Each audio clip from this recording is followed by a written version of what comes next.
us. The number for you is 603-283-6160. That's 603-283-6160. Coming up tonight, artificial intelligence. Is it further along than they might want you to believe? We've got a pretty interesting bit of news about that. Both you and I are. You're lucky if you can manage artificial stupidity. And I love the subject of AI, man. It's such a complicated issue, and humans aren't really ready to have a conversation about how complex the issue really is. But it's a good subject, always worth talking about. Yeah, we're going to get into it. It is Ian here, by the way. And nobody. And Aria. So there's that story, but another story, Aria, that you and I both had is, of course, what's going on in the world of cryptocurrency. And in just the last 24 hours alone, the price of Bitcoin has tumbled from $27,000 to as low as just over $22,000. So this is the lowest Bitcoin's been in, well, less than 2 years. So we're back to 2020 price levels here. I mean, it does suck.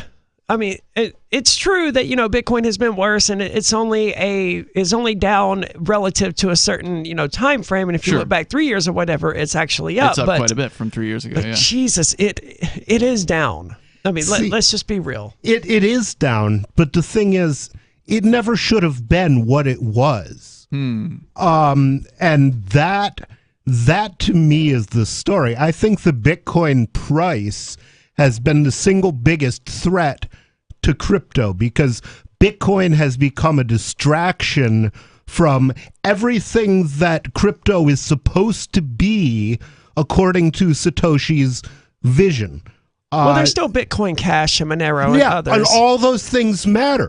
But Bitcoin BTC is nothing but a hype machine. And it hasn't been anything but a hype machine since 2017. Yeah, but we it's all useful. know that it will never carry transactions. Yeah, but it's useful for being a hype train. It's useful for getting people involved in it. The hype is not supposed to be the project. The project is supposed to be producing something useful that people can use, and Peer-to-peer BTC electronic is cash. not that, and therefore BTC never deserved the pricing that it had. And I personally think that this has been a gigantic pump and dump by the Federal Reserve to discredit crypto.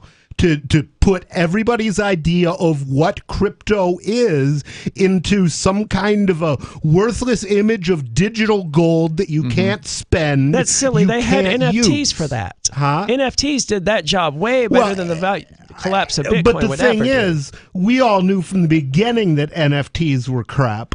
NFTs are nonsense, and they're obviously nonsense. They're not going to get anybody sophisticated involved. Not true at all. Seth Green just got his NFT back. He paid $260,000. He's building a show based off NFTs.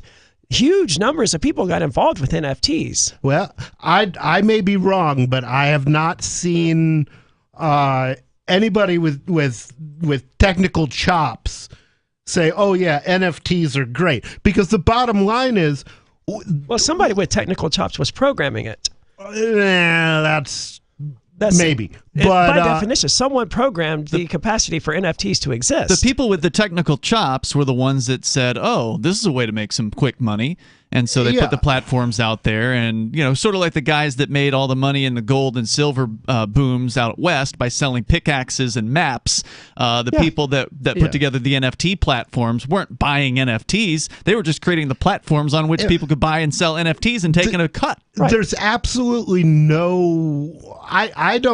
I've never seen any indication of what owning an NFT buys you. It buys you a URL, I think so, maybe, and somebody might have an image at that URL, which you can look at, and so can anybody else. So what have you gained?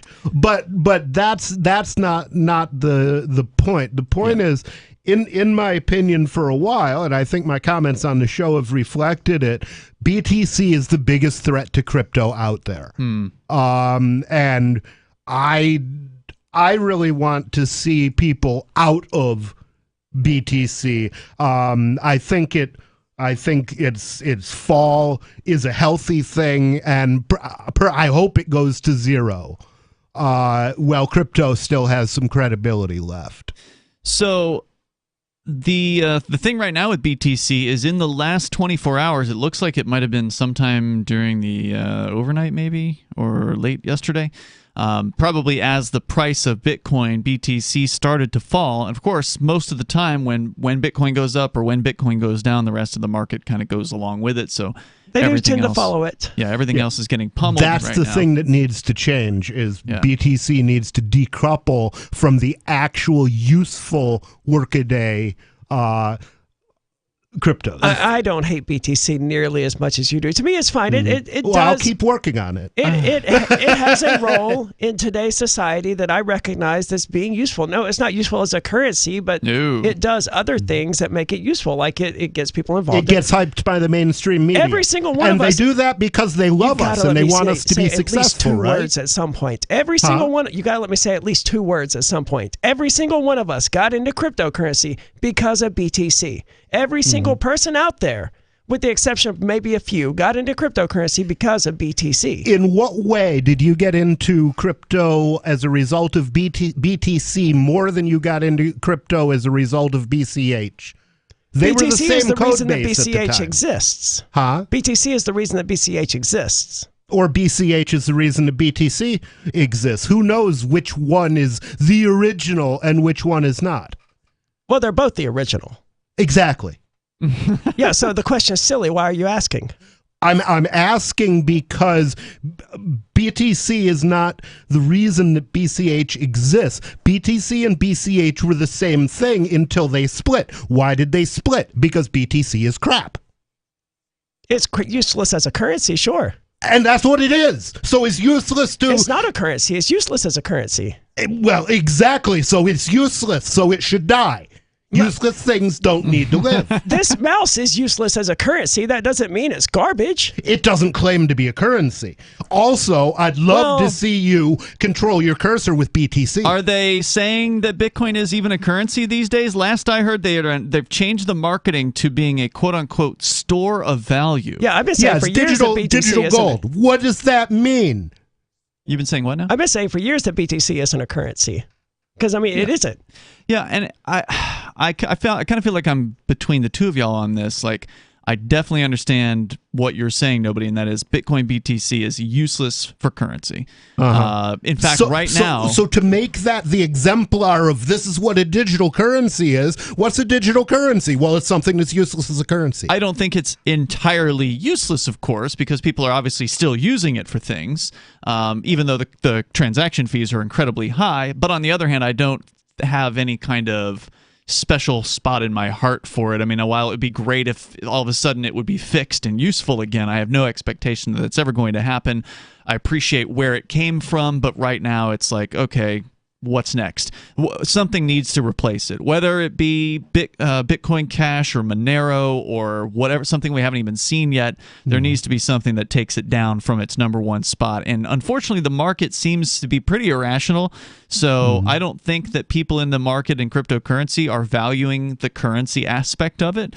They're valuing the number go up aspect, and that's why everybody pours money into Bitcoin BTC. So we're not there yet. Exactly. Yeah, and the thing is, what that means is that money that goes into crypto isn't funding real useful crypto development. It's funding the hype machine that keeps BTC high. Now, one thing that does drive people away from Bitcoin BTC is high fees. At least it should. And now we're seeing the return of those high fees. As of the last 24 hours, looking over at one of these mempool charts, the mempool's back up big time, and that means there's a lot of transactions that are stuck and waiting to go through. So people are going to start... What are fees looking like right now? They're over $1. Oh, wow. Right now on Bitcoin and it's BTC. Falling. Usually that only happens when it's rising. There's more coming up here. It is Free Talk Live. Are you tired of governments around the world killing innocent people? Stop using their money. There is an alternative. Bitcoin is a stateless, free market, non-political currency. Bitcoin is money that cannot be inflated or controlled by any state. By continuing to use their money, you're perpetuating the killing. Stop doing it. You have an incredible alternative available to you now. Learn it, use it, spread it. Get started with Bitcoin at Bitcoin.com. It's Bitcoin.com. Tired of cancel culture? Sick of mega tech corporations holding an axe over your head? Join the LRN.FM Matrix chat server. It's self-hosted, so no one else can tell us what to do or say. Don't like the existing channels? You can make your own. You can even connect into some of our channels from other Matrix servers. It's federated. For the full LRN.FM Matrix experience, though, you should join our server via the step-by-step instructions at chat.lrn.fm. chat.lrn.fm. Do you feel like your nation, state, or community no longer holds your values? Have you dreamt of a place where people agree that liberty is important and are free to pursue their projects so long as they respect the property of others? There are many people just like you that are discovering freeprivatecities.com. Their social media links are at the upper right of the page at freeprivatecities.com. All skill levels will be needed when the first of the Free Private Cities opens. It's sooner than you think. Stop arguing and build. freeprivatecities.com. Are you tired of your taxes funding endless occupations around the world? Antiwar.com is run by people who understand that wars abroad become wars at home, wars on our freedoms. Antiwar.com is dedicated to bringing you the latest in news, views, interviews, and reviews from the top movers and shakers in the anti-occupation movement. Antiwar.com has it all, from thorough foreign policy analysis to interviews with whistleblowers who used to run the military-industrial complex. Anti-war, pro-free market. That's antiwar.com. We have some good news. The indictments against Ross Ulbricht in the District of Maryland were dismissed with prejudice, meaning they can never be refiled. This is especially good because those indictments contain the only charge ever made that Ross engaged in murder for hire. This was a serious allegation that Ross Ulbricht denies. It was never prosecuted or ruled on by a jury, but was trumpeted by the federal government and the media as if it were proven fact. The Maryland court held these indictments for almost 5 years, poisoning Ross's case and leaving him under a cloud of unproven allegations.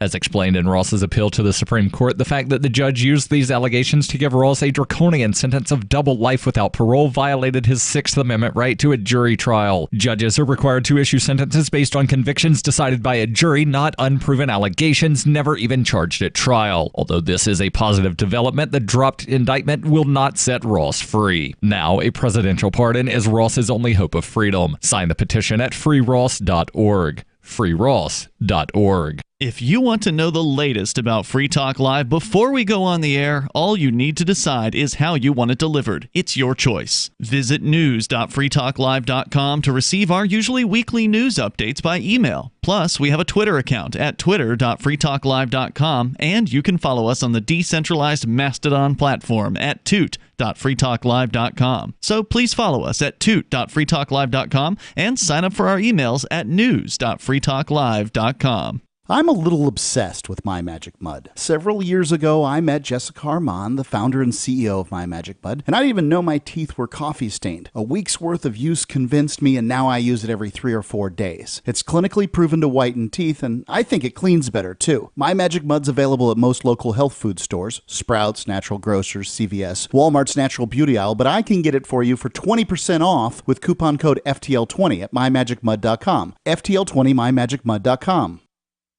You can help spread the ideas of liberty with our Patreon for just $5 per month at amps.freetalklive.com.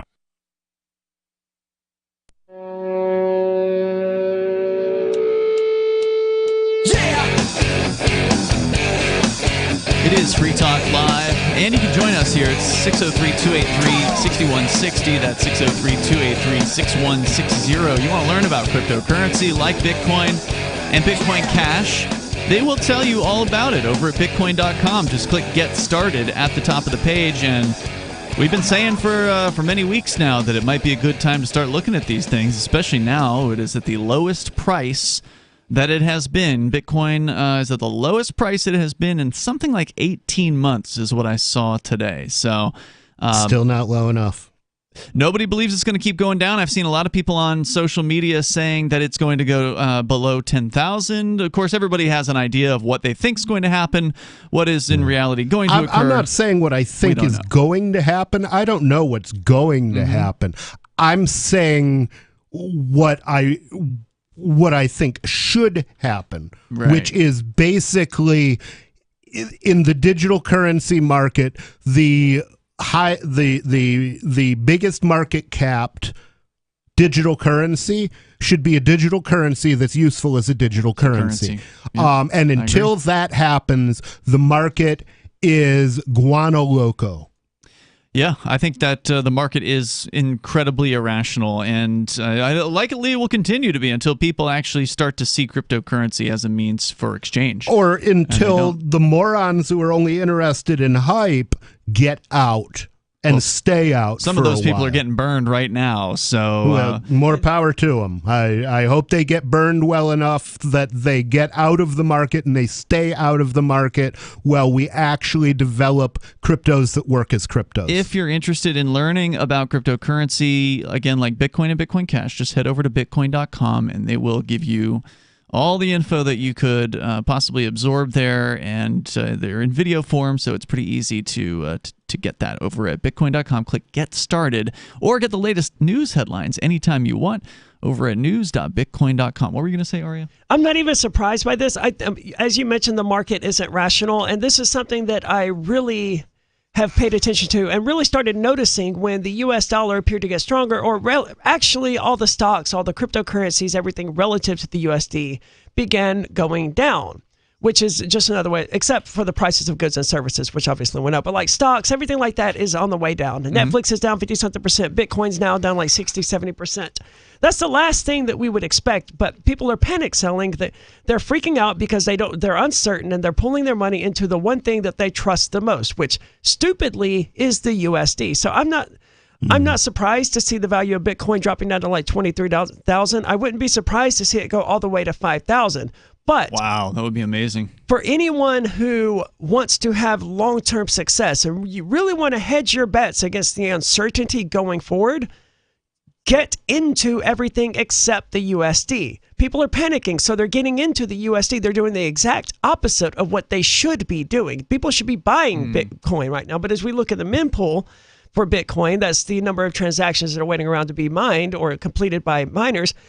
A lot of these are probably people trying to get out of Bitcoin, which, in my opinion, is the opposite of, or get into whatever every cryptocurrency. sale is one person trying to get out and the other person trying to get in. So you can't say there are more sells than buys or more buys than sells. They're always. But there's certain pressure on one end or the other. Yeah. Yes. Right? I mean, certainly people should be buying stocks. They should be buying gold, buying Bitcoin. I don't know if I would advise people buy stocks. Those are tied to the dollar. Maybe, yeah, but the companies behind them. First of all, we don't give financial advice either way because we're not financial advisors. But I tend to think the companies behind some of these, that they'd persist beyond the collapse of the dollar, like the Walmart. Even if the U.S. dollar completely collapses, there'll still be a company there. So I don't know about. The downside with stocks still be a company, but the business model of Walmart is there has to be a huge imbalance between the United States and China in order for Walmart's business model to work, because their model is basically buying things that are manufactured cheap in China and selling them in the United States. True. The number, if you want to join us here, it's 603-283-6160. The downside, of course, one of the downsides of stocks is it is entirely controlled by the government. So you are playing their game, and if they decide they want to freeze your portfolio or whatever and stop you from doing what you were doing, then they can do that. Remember all the crazy stuff that happened with the GameStop thing? Gold and crypto is definitely better. Well, as I know, didn't stocks used to be like actual sheets of paper that you could trade? Yeah, that you had representing that this is the amount of stock that you own. That would have been a long time ago, yeah. I think they did have that at some point. Well, it would be nice if we still had that. And that should serve as a good warning sign about why we should maintain a physical USD instead of moving that to all digital as well. So let's talk about centralized things that are failing right now. So we already touched on the fact that the Bitcoin price is going down, but something that's also happening at the same time is there's a company named Celsius out there, which has been in the headlines for some last few years. We talked about them, I don't know, within the last couple of years, before the raid happened, I think. Yeah, because crypto lending, it's a good idea. It was, in theory, for someone who had cryptocurrency and wanted to earn interest on that instead of just letting it sit there in their wallet. Right. So the idea behind these companies like Celsius, another one of them, Nexo, which is its competitor, and there's others, They are a centralized finance company. So you might have heard of decentralized finance. Decentralized finance is the idea of getting finance out of the hands of centralized companies like banks and stockbrokers and these companies like Celsius that offered a fairly good return, in some cases as much as 10% or more, on people who would deposit cryptocurrency with them. Now, I think you were only, at least when I was previously involved in these, I was just experimenting with them just to see, what it was like. This was before we got raided last year. That they were offering, I think it was like 5% on Bitcoin. But you could, if you had stable coins with them, it was like 15%. That's an insane investment. If you had stable coins, it was like 15% or something like that. It was quite a bit. And so very, very attractive. And of course, almost sounds too good to be true, right? Now, for a while, the Ponzi scheme is going to work. Now, whether or not this is actually a Ponzi scheme, I don't know. Some of the critics would certainly say that it is. But, eventually, they're going to run out of money. And in a huge downturn like we're seeing in the market right now, a lot of critics aren't surprised to hear that Celsius has paused their withdrawal ability on their website, and many people believe that this is the beginning of the end for this. Of course, we always said on the air when we talked about this, not your keys, not your coin. Yeah, the yields are very, very nice, and yes, they were paying for a time, but you don't hold your keys with these centralized finance corporations. You're handing it over to them, just like when you hand your money over to a bank. You're putting it in somebody else's hands, and if they do the right thing with it or not, you have no control over that. And now they have apparently 1.7 million customers whose accounts are frozen. They cannot trade, they cannot withdraw on their platform. Refresh my memory real quick on how this works. So someone would borrow against their own cryptocurrency generally, right? Is that what this was? That's one thing that you could do. Or you could just set your crypto in there and let them lend it out to other people and then collect on a yield. So I could see why the people who borrowed against their own cryptocurrency, that would be like they inserted one Bitcoin back when it was $40,000 and they were able to borrow $20,000 against it or whatever. Something like that, yeah. And now that instead of paying that back, that Bitcoin is about to be liquidated, so they're trying to withdraw it or something, or... Well, whatever it is, the people that have crypto on hold with this company cannot withdraw it at this time. And God knows how many billions of dollars that we're talking about here. The number is 603-283-6160, and you can join us and bring up whatever's on your mind. This is Free Talk Live.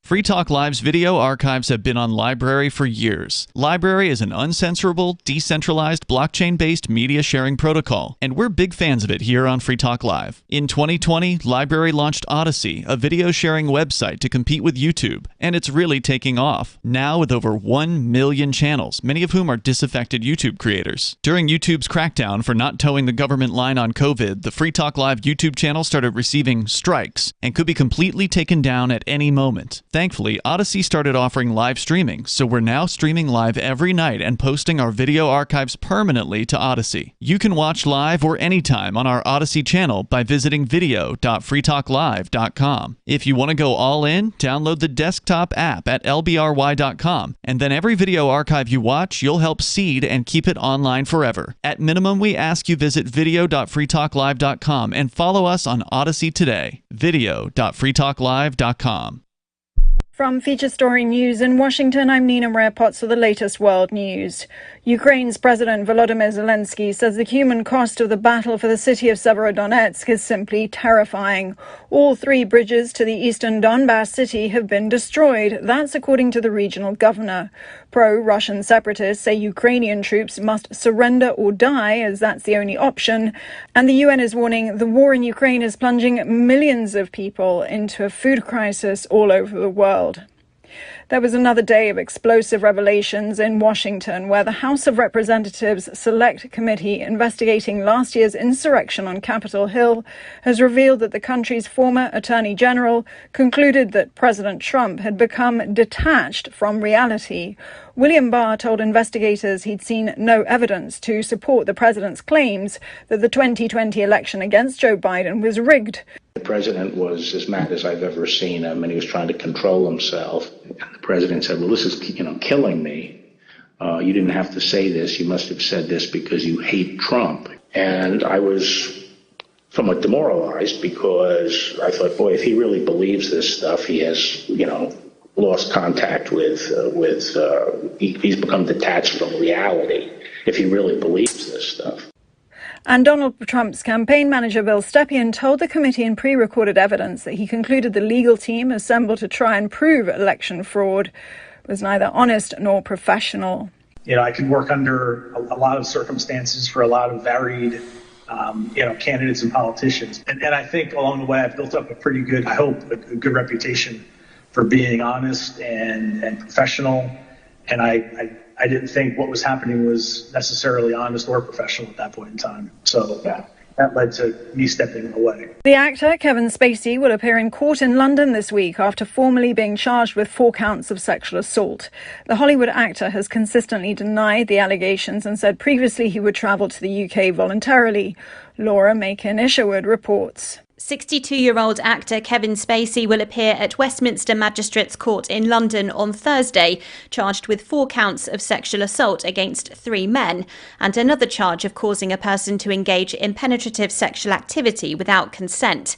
The incidents are alleged to have taken place between 2005 and 2008 in London and in Gloucestershire in 2013. In a statement given to US broadcaster ABC in May, the 2-time Oscar-winning actor said he would appear in the UK voluntarily to defend himself against those charges and that he is confident he will prove his innocence. Laura Macon-Isherwood, London. From bureaus worldwide, this is FSN.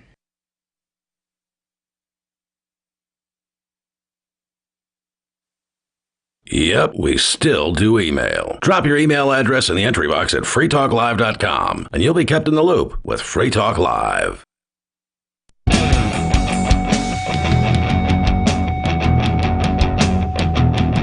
It's Free Talk Live, and you can join us here. The number is 603-283-6160. That's 603-283-6160. In the studio tonight, you've got Ian. Nobody. And Aria. And you can join us online as well at freetalklive.com. You can bring up anything you want here on the show. That's what we do. And don't forget, online, you can bring up stuff on our social media platform. Go to social.freetalklive.com. You can interact with other Free Talk Live listeners and some of the hosts of the show there. That's social.freetalklive.com. Coming up in July, the 13th through the 16th, Freedom Fest is back in Las Vegas at the Mirage. You can save $50 off of your ticket by using code FTL50. This year's theme for the conference is Turning the Tide. It's an intense and rewarding 4-day conference like no other, with big debates, world-class speakers, a film festival, social events, the Trade Show for Liberty, and more. Mark Edge, our co-host, is going to be there and speaking about locating liberty. You'll also get to see other big-name speakers such as Art Laffer, Larry Sharp, Martha Bueno, Justin Amash, Spike Cohen, Glenn Beck, and even John Cleese is apparently going to be there this year. So big names over there at Freedom Fest. He's not quite dead. No, he's going strong. FreedomFest.com. Again, code FTL50 saves you $50 there, and it's a huge event with thousands of people attending out there in Vegas. Once again, FreedomFest.com, code FTL50 to save $50. So I wanted to get into a little more detail about this Celsius company and what is happening to them. They sent out a notice last night to their users, posting to their social media that they are, quote-unquote, pausing withdrawals. That's cold. Indeed. The unusual move comes as major cryptocurrencies plummeted over the weekend. This story from Gizmodo.com, and questions remain about whether Celsius will ever allow its users to withdraw their money. They're centralized, though. They can't get away with this crap. Why not? Well, I mean, they can. It's called bankruptcy. Yeah. Why wouldn't they? It seems, okay, well, is it the whole reason that companies don't want to centralize is because then they have the federal government coming after them when they pull shenanigans like this? If the federal government comes after them, they're not going to get any money out of a group that has lost everything. Mm-hmm. I don't know that the owners will have lost everything. The users, the customers, certainly. But the owners don't matter. You see, the way a corporation works is your corporation can rob the world blind for years and years and years, and you can get filthy rich off it. And when the corporation goes bankrupt, You say, oh, okay, that corporation is dead. I have no responsibility for what it did. It's a separate person. Mm-hmm. So put the corporation to death, and I'll walk away with all of the money we stole from you. That's the corporate veil. That is what makes the whole concept of the corporation anathema to free markets. Yeah, good point. I hadn't considered that. And I don't know where they're based out of. I don't know if they're based in Europe or the U.S. or whatever, so that could come into play as far as what quote-unquote jurisdiction that they're in. But when it all said and done, the people that are going to get hurt the most, of course, are the users. And we don't know how much money's worth of cryptocurrency is in their vaults. But according to their press release, quote, due to extreme market conditions, today we are announcing Celsius is pausing all withdrawals, swap, and transfers between accounts. We're taking this action today to put Celsius in a better position to honor over time its withdrawal obligations. It sounds like they were experiencing, for all intents and purposes, a run on the bank. That's right. And they said, we don't have any more money, so you can't withdraw anymore. That's what it sounds like. Their business model clearly was predicated on the price of Bitcoin continuing to go up. Yep. And, that's not a sensible business model. Another major cryptocurrency exchange, multiple, exchange platforms, including the biggest exchange out there, Binance, halted withdrawals for Bitcoin today. Oh, that's not good. Claiming the stoppage was, quote, due to a stuck transaction causing a backlog. Now, They all made that same claim? Well, no, that's what the Binance guys said. I could see that based on the mempool. I could sort of see that. And he did, to his credit, the guy that runs Binance, his name is CZ, and I follow him on Twitter, and he did actually cite the exact transaction that was apparently stuck, and it was stuck since like 2 this morning, and I saw the tweet, this afternoon. So it was held up for at least 12 hours. Why is it stuck? Is it in the mempool? Is it stuck only because the mempool is full to the brim? Or is it stuck? It's still stuck. I'm looking at it right now. They paid 11 Satoshis or 11.4 Satoshis per byte. So it's just there's not enough fee. They didn't pay a high enough fee to get it put through. Is it big? 20-something Bitcoin. Yeah. And they paid an 11 Satoshi fee? That's not that big for Binance, though. It's probably just one of many of their withdrawal orders or something like that. I guess the question is, why does it matter? That's a good question. I don't know. That's just their excuse. Right. And I haven't gotten into the details about why they're saying this, but that's what they're saying, and that particular transaction is still on hold. It's been up there since 2 this morning. So this goes back to the discussion we were having at the beginning of the show, where if you want to see people leave Bitcoin BTC, they're going to have a bad time. And right now, it's a bad time to be transacting on Bitcoin BTC. The fees are high. Yeah, and if you don't pay a high fee, you get placed on hold. Yeah. Sorry. And if you're investing in a cryptocurrency that isn't useful as a cryptocurrency, sooner or later, you're going to have a bad time. Mm. This could take weeks to resolve. If I remember correctly, it takes like 2 weeks for something to get kicked out of the mempool. If it doesn't get confirmed by any miners in the meantime. It'll probably go through in the next couple days or something like that. But yeah, it could be weeks. If the transaction fee goes down, it could go through. But why would that one transaction constipate the whole system, or at least all of Binance's system? It could be that they want to process their outgoing transactions in a certain order for their accounting purposes, or I don't know. Being an IT professional, there's lots of things that I would like to happen with my data, but I'm not going to put my business operations on hold until they happen, because maybe they never will. Yeah, it could just be an excuse too, right? It could be. It could just be an excuse. But this comes back to the important thing we talked about earlier, whether your Bitcoin is on hold with a company called Celsius, one of these central loan companies, or it's on hold with a centralized exchange. They have control over your coins. If they let you have them, great.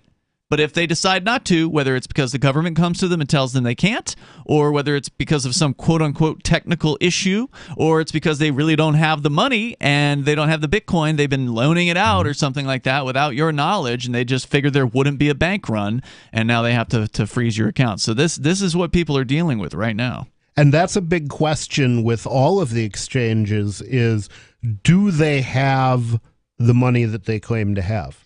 Well, do they have the coin that they claim to have? Well, in some cases, with like Bitcoin, it's public, and so you can go and look at their exchange wallets, so you can see what they ostensibly have.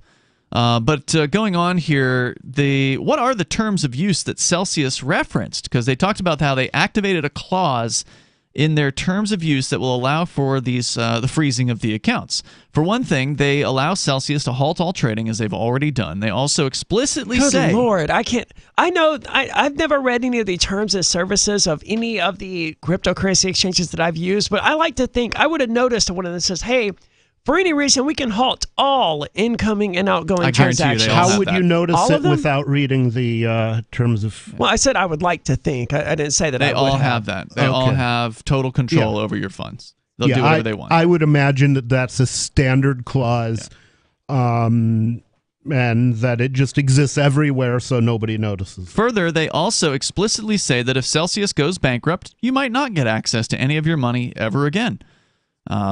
Then they actually claim that, the FDIC prevents that for traditional banks. So this is obviously a pro-government piece here by Gizmodo.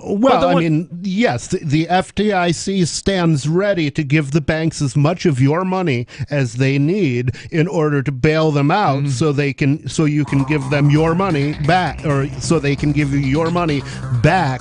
Meaning, all that means is you get robbed anyway in your capacity as a taxpayer instead of getting robbed in your capacity as a... Well, they socialize the robbery. Exactly. So you can't escape it. The number is 603-283-6160 if you want to join us here as people are trying to get out of cryptocurrency. Many of the companies are saying, nope, you can't withdraw. We're coming up.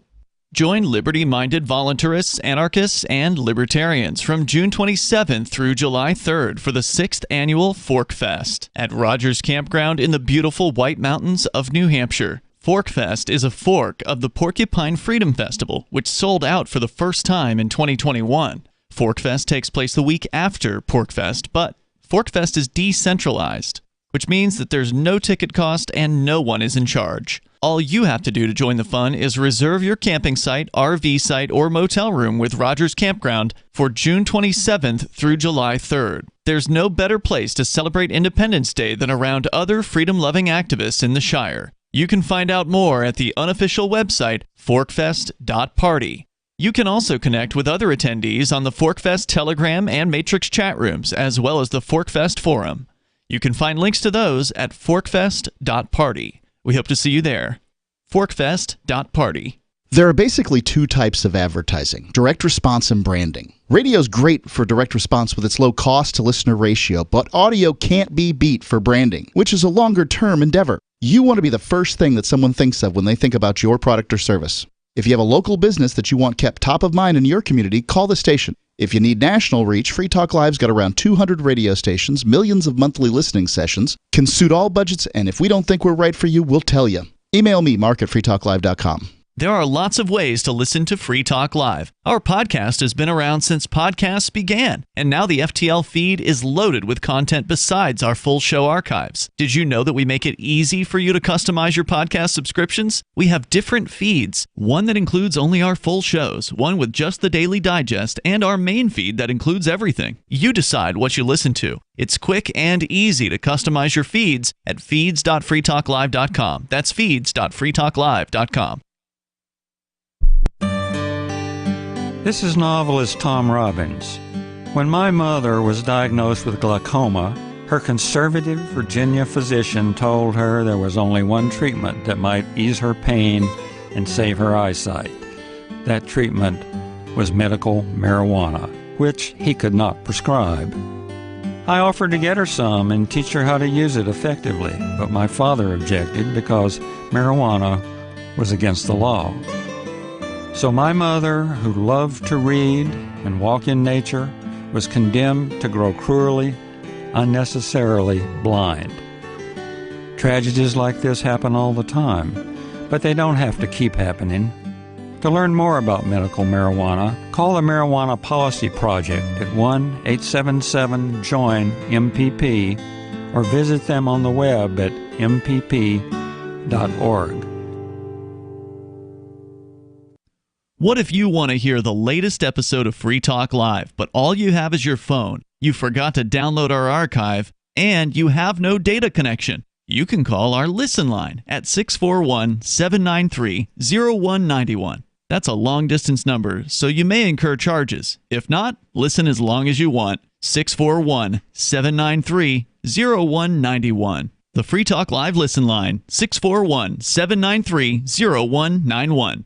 Looking for a great real estate investment? Consider New Hampshire, which is ground zero for the Liberty Movement. Your first call should be to Mark Worden from Porcupine Real Estate. He's more than just a real estate agent. He's your New Hampshire concierge. Where are the best places to live? Do you want farm, city, the burbs, or forest? Do you want a duplex or multifamily building so that renters pay your mortgage? There are homes in all price ranges in New Hampshire, and Mark can help with financing too. Invest in Liberty and property. Mark Worden can help. PorcupineRealEstate.com. Got Telegram? You can follow our channel there and discuss show prep with other listeners at telegram.freetalklive.com.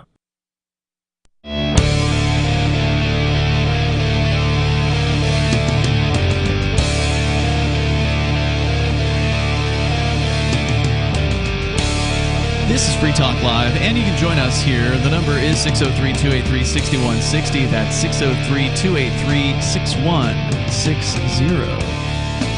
It's Ian Nobody and Aria in the studio here tonight. We're talking about what is happening in the world of cryptocurrency with a huge crash going on in just the last 24 hours. Bitcoin price down from about $27,000 to just over $22,000. And as a result, some of these centralized finance companies... Is that it? It only went from 27 to 20. It feels like it's worse than that. That's a big drop. I mean, 5,000, sure, that's big, but... I don't know. It just felt like it was more severe. It's like 11 or something, 12% drop in 24 hours. I mean, that's pretty common for Bitcoin to swing like this. And that's why people that are like, we got these haters that are in our YouTube chat room that they sit in there every single night and they hate on us for talking about crypto. And so, of course, they're doing a lot of grave dancing right now. Like, oh, yeah, crypto's dead. Again. Yeah. And what's the website? There's like a website that has tracked the hundreds. We looked at it recently. There's like Bitcoin obituary or something like that. Or Bitcoin is dead or whatever. But they track all of these proclamations in mainstream media that Bitcoin is dead. And 99bitcoins.com says it's been declared 400 plus times. That's just in mainstream media, of course. I mean, if you include all of the lunatics out there, like the Cynthia or whatever, Bitcoin is a scam. Yeah. This person, by the way, one of the people you're talking about, they named themselves Bitcoin is a scam, and they're there every single night listening to the show. Yeah. And we know they listen because every time we mention Bitcoin, they draw a smiley face mocking us. So these are dedicated haters. That very person says, Ian was so sure about Bitcoin, and as it plummets, the narrative shifts. Well, I hope you've been listening and hearing me say for months and months and months and months that Bitcoin is crap. Well, anybody that has been listening to this show for long enough knows the history of Bitcoin includes ups and downs, and many of the downs are pretty harsh downs. All you have to do is zoom out and then go all the way back to, I believe it was 2013. And in fact, if you were to pull up that chart for 2013, late in 2013, the Bitcoin price, if I recall, went up to over $1,100 per coin at the time. And at that time, everybody was just riding high, man, because that was the new record high for Bitcoin in 2013. And of course, it crashed down to, $200 or something like that. And it took years for Bitcoin to recover to more than $1,100. I believe it didn't come back until like 2017 or something like that. I mean, we saw this when it hit its peak, its previous peak of like 23,000, whatever it was. I don't remember the exact number now, but it almost immediately fell back down to like $8,000. Well, not immediately, over a few months, and then it took years to get back up to 23,000. Then it kept climbing to 66,000 or whatever the most recent highest is. So we all knew, anybody who watches this knows that the back and forth is common. And, and now we're experiencing a low tide. And we don't ever know. You never know how low it's going to go. But it has seemed to have had this pattern over time. Now, there's no guarantee the pattern will continue. This could be the end, as nobody had suggested earlier, that it never recovers, that it keeps on going down, and then other things take its place. Other better cryptocurrencies take its place. Cryptocurrencies that are actually cryptocurrencies. Yeah, that could happen. I don't know what's going to happen, but I will speculate that the people who changed their eyes on their Facebook and Twitter profiles to have laser eyes in anticipation of Bitcoin hitting $100,000. They're going to change them back. Well, I would suggest they're probably going to have laser eyes for a very long time. I'm thinking it's going to be a few years at least before Bitcoin is back at the 66,000, and then it will break 100,000. But I think it's going to be a long road. Yeah, it's hard to say. I would be very surprised if Bitcoin ever hit 100,000. Well, I think it's inevitable. I would not be surprised if BCH hit 100,000. I think that the market as irrational and not valuing crypto for currency aspects, at least at the moment, means Bitcoin will probably come back. But again, we can all sit here and speculate. We have no idea what is going to happen in the future. But right now, those people that do have Bitcoin and they wanted to get out, they're having a tough time because some of these companies are literally shutting down withdrawals. That's what we're talking about with the company called Celsius. They, quote-unquote, paused withdrawals last night, citing their terms of use, which say, quote, in the event that Celsius becomes bankrupt, enters liquidation, or is otherwise unable to repay its obligations, any eligible digital assets used in the earn service, that's people who've deposited crypto with them trying to get an APR. Do they spell that E-A-R-N or U-R-N? E-A-R-N. Okay. Or as collateral under the borrow service may not be recoverable, and you may not have any legal remedies or rights in connection with Celsius's obligations to you other than your rights as a creditor of Celsius under any applicable laws, which means that if they go bankrupt and they are liquidated, you may at best get pennies on the dollar for what you had on deposit. And that may very well be what's happening. The article I have here is from The Verge. It's on the same subject. It points out, for instance, Celsius borrowed $500 million from Tether, the dollar-pegged stablecoin. The original loan was for $1 billion apparently, but it got down to $500 million. The loan is collateralized in Bitcoin, though. If Bitcoin drops, which it has, then Tether gives them a margin call, and they have to give Tether more Bitcoin. Now, there's also a possible contagion there, because the question is if Tether takes a bath on that loan and can't and it can get its collateral back, or it can liquefy its collateral, but its collateral is no longer worth what it thought it was worth, does that render Tether insolvent? That's an excellent question. Here's the other question about Tether that people have been asking for a long time. And for listeners that don't know, Tether is the other question about Tether was it ever solvent? Correct. Tether is the world's largest, what they call stablecoin. It's purportedly backed by dollars or dollar equivalents, so-called. And they've never shown an audit, apparently. They've never actually proven that they have what they say that they have. And so a lot of the people who are critics of Tether have been pointing out, there's a guy on Twitter called Bitfinex who has been following and just harping on Tether for years now. He's a really interesting account to follow if you want to hear somebody that's not all like cheers and joy when it comes to crypto. Very kind of sobering account to look at. He would probably say, or she or whoever it is, would probably say that $500 million that Tether loaned Celsius was probably created out of thin air in the first place. I mean, that's probably true. Yeah, I have no reason to trust Tether. They're just issuing these tethers.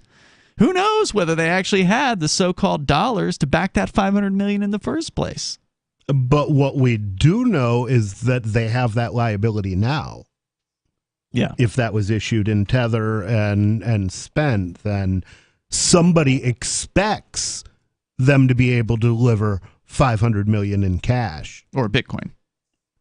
Because they loaned $500 million. They want to get Bitcoin out of Celsius, right? Wasn't that whoever holds that Tether, though, now has a Tether or U.S. dollar denominated liability from the Tether company. The Tether company has a Bitcoin denominated liability from the Celsius company.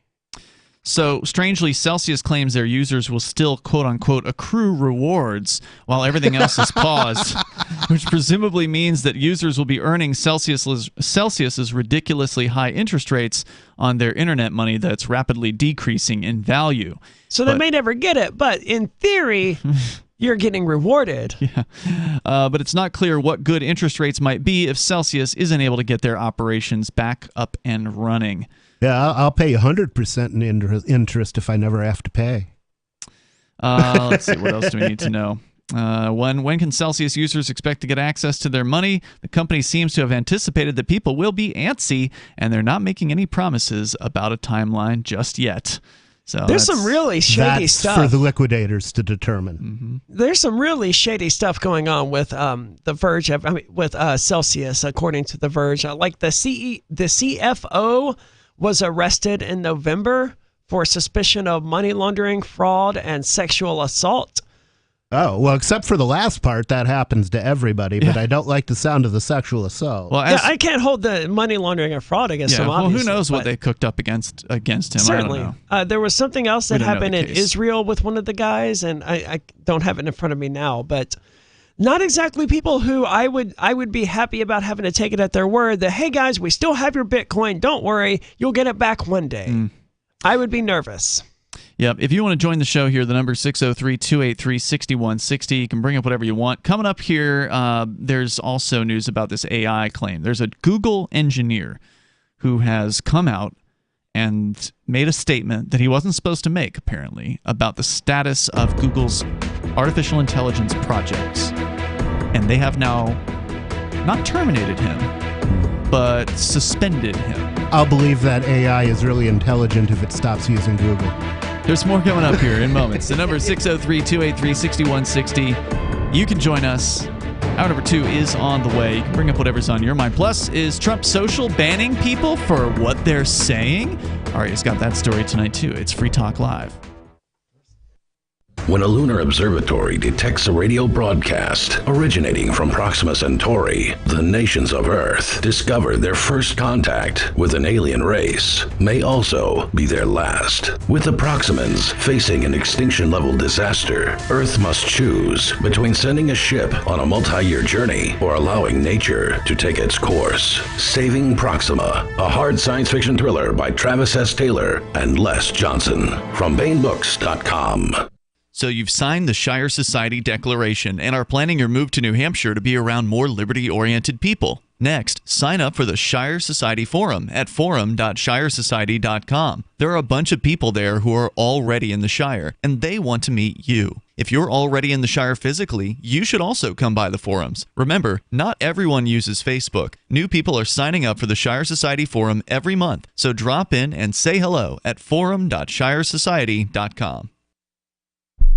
The new 4th edition of Healing Our World, The Compassion of Libertarianism, will take your understanding of liberty to a deeper level and has over 1,300 updated references, new cartoons, and a foreword by Dr. Ron Paul. With discounts for multiple book purchases, the 4th edition of Healing Our World is a great gift for the liberals, pragmatists, environmentalists, and Christians in your life who think libertarianism is cold-hearted. Get yours today at healing.freetalklive.com and use promo code FTL for a $5 discount. Tired of cancel culture? Sick of mega tech corporations holding an axe over your head? Join the LRN.FM Matrix chat server. It's self-hosted, so no one else can tell us what to do or say. Don't like the existing channels? You can make your own. You can even connect into some of our channels from other Matrix servers. It's federated.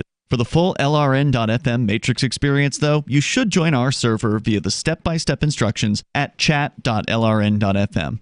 Chat.lrn.fm. You're listening to the live edition of Free Talk Live. Hour number 2 is next after the news here on the Liberty Radio Network at LRN.FM. From Feature Story News in Washington, I'm Nina Rare-Potts with the latest world news. Ukraine's President Volodymyr Zelensky says the human cost of the battle for the city of Severodonetsk is simply terrifying.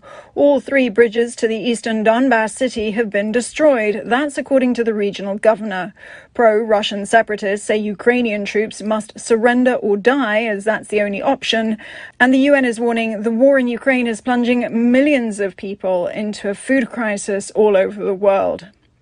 There was another day of explosive revelations in Washington, where the House of Representatives Select Committee investigating last year's insurrection on Capitol Hill has revealed that the country's former Attorney General concluded that President Trump had become detached from reality.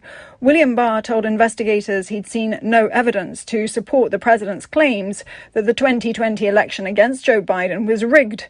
The president was as mad as I've ever seen him, and he was trying to control himself. And the president said, well, this is killing me. You didn't have to say this. You must have said this because you hate Trump. And I was somewhat demoralized because I thought, boy, if he really believes this stuff, he has, lost contact with he's become detached from reality if he really believes this stuff. And Donald Trump's campaign manager, Bill Stepien, told the committee in pre-recorded evidence that he concluded the legal team assembled to try and prove election fraud was neither honest nor professional. I could work under a lot of circumstances for a lot of varied, candidates and politicians. And I think along the way I've built up a pretty good, I hope, a good reputation for being honest and professional. And I didn't think what was happening was necessarily honest or professional at that point in time. So that led to me stepping away. The actor, Kevin Spacey, will appear in court in London this week after formally being charged with 4 counts of sexual assault. The Hollywood actor has consistently denied the allegations and said previously he would travel to the UK voluntarily.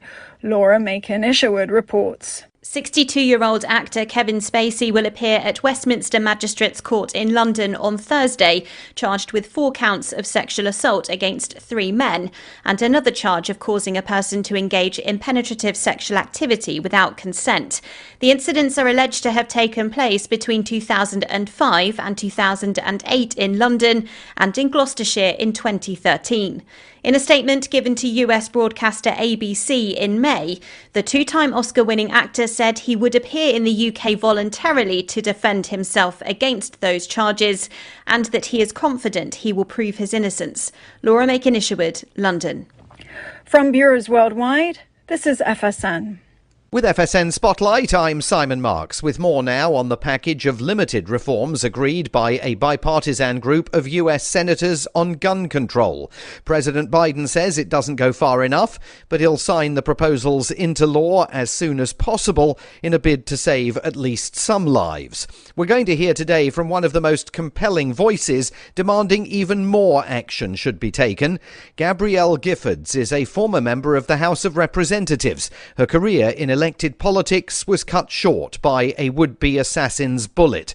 She suffered a serious brain injury in January 2012 when she was attacked at an Arizona supermarket as she met constituents. Last week in Washington, she spoke at the launch of a new memorial for the nation's gun violence victims. Stopping gun violence takes courage. The courage to do what's right. Now is the time to come together, be responsible. Democrats, Republicans, everyone. We must never stop fighting. Fight, fight, fight. Be bold. Be courageous. The nation's counting on you. Activists seeking even greater change than the Senate this weekend agreed will continue to fight because the package of laws includes no measures to restrict the sale of assault rifles, nor indeed to ban them outright. With FSN Spotlight, I'm Simon Marks. And a reminder now of the hour's top stories. Ukraine's President Volodymyr Zelensky says the human cost of the battle for the city of Severodonetsk is simply terrifying. And there was another day of explosive revelations in Washington, where the House of Representatives Select Committee investigating last year's insurrection on Capitol Hill has revealed that the country's former Attorney General concluded that President Trump had become detached from reality. And that's the latest world news from Feature Story News in Washington. I'm Nina Maria Potts. Markets went into a frenzy today after the price of money suddenly skyrocketed to $90 a dollar. Onion reporter spoke to economics professor Mark Cosgrave about the soaring cost of U.S. currency and the impact of increasingly unpredictable dollar-to-dollar rates. Right now, money prices are steeply rising with no signs of slowing down. This morning alone, the price of dollars nearly tripled, with 1 cent worth approximately $6. That's exponentially higher than even a week ago when money was trading at roughly $53 on the dollar. To put it bluntly, we're now in the midst of a national economic crisis. According to Cosgrave, the abrupt spike in dollar prices initially caused many Americans to hold on to their money, hoping that the $90 cost of dollars would soon dip back down. But as prices continued to climb, investors panicked and began purchasing as much money as possible. But with the cost of quarters hitting $4.97 and the $5 bill jumping to a 12-year high of $372, the days when you could get $30 or $40 for just a couple of bucks are unfortunately long gone. This is the Onion News Network.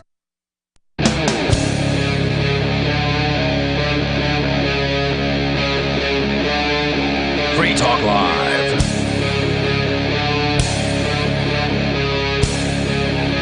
This is Free Talk Live, and you're invited here if you want to join us. We're kicking off the second hour of the program. The number is 603-283-6160. That's 603-283-6160. Coming up, Google's artificial intelligence program has been outed by one of its engineers, I guess, and he has now been put on suspension by Google for coming out and violating his non-disclosure agreement.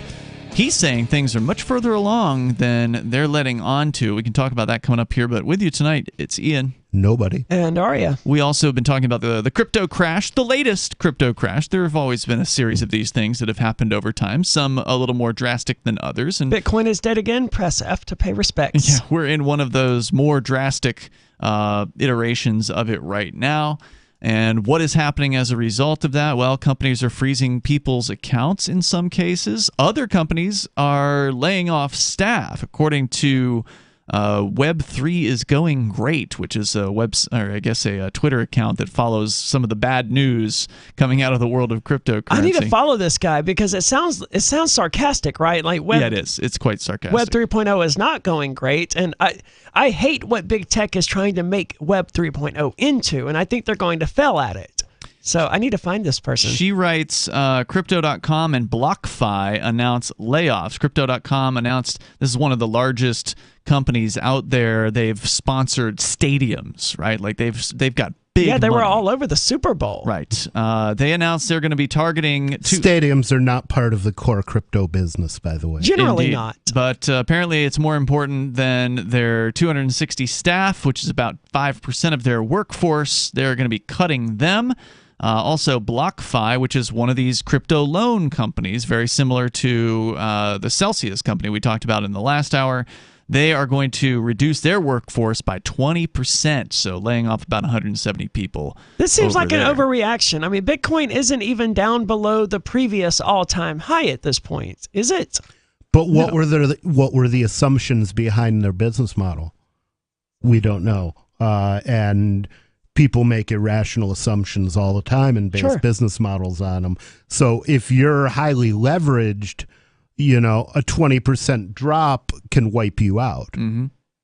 So those are just some of the updates on what's been going on. Again, if you want to weigh in here, you can join us at 603-283-6160. There's something else going on that I saw today that I thought was really interesting on the world currency scene, specifically what's happening in Japan. Have you guys seen anything about what's going on with the Bank of Japan? I have not. Not in years. So apparently, and the Bank of Japan, the yen, of course, is the centralized fiat money of Japan. It has been losing value significantly in the last, year or something like that. I'm not sure the exact time frame, but it's down quite a bit when you compare it to the U.S. dollar. And when you look at the historic chart, it's actually down to the level it was at in like the year 2000. So it's the lowest it's been in the last 20 years. And it does not seem to be on a good trajectory. And there's a guy that I saw on social media today. His name is Rafi Farber, who commented on this. And I watched his video. I'm not going to play the whole video here, but he makes an interesting point about what could very well happen as the Bank of Japan is trying to essentially shore up its currency without printing a ton more of it, because obviously that's not going to shore it up. So what are their options? What are some of the things that they can do to save their currency from hyperinflation? Well, he says one of the things they can do is sell off their treasuries. The Bank of Japan is holding U.S. Treasury bonds. And according to this guy, they have not the majority, but they have the most of any country on the planet. I'm just going to let him speak now, about if they evict those chickens, what happens to the chickens? Will they come home to roost? That's an excellent question. He does address some of this here. This is from his YouTube channel. The Bank of Japan and the government of Japan have issued statements saying they are going to intervene in the currency markets, but they will not hike interest rates because it is impossible and because they will keep them pinned at 25 basis points.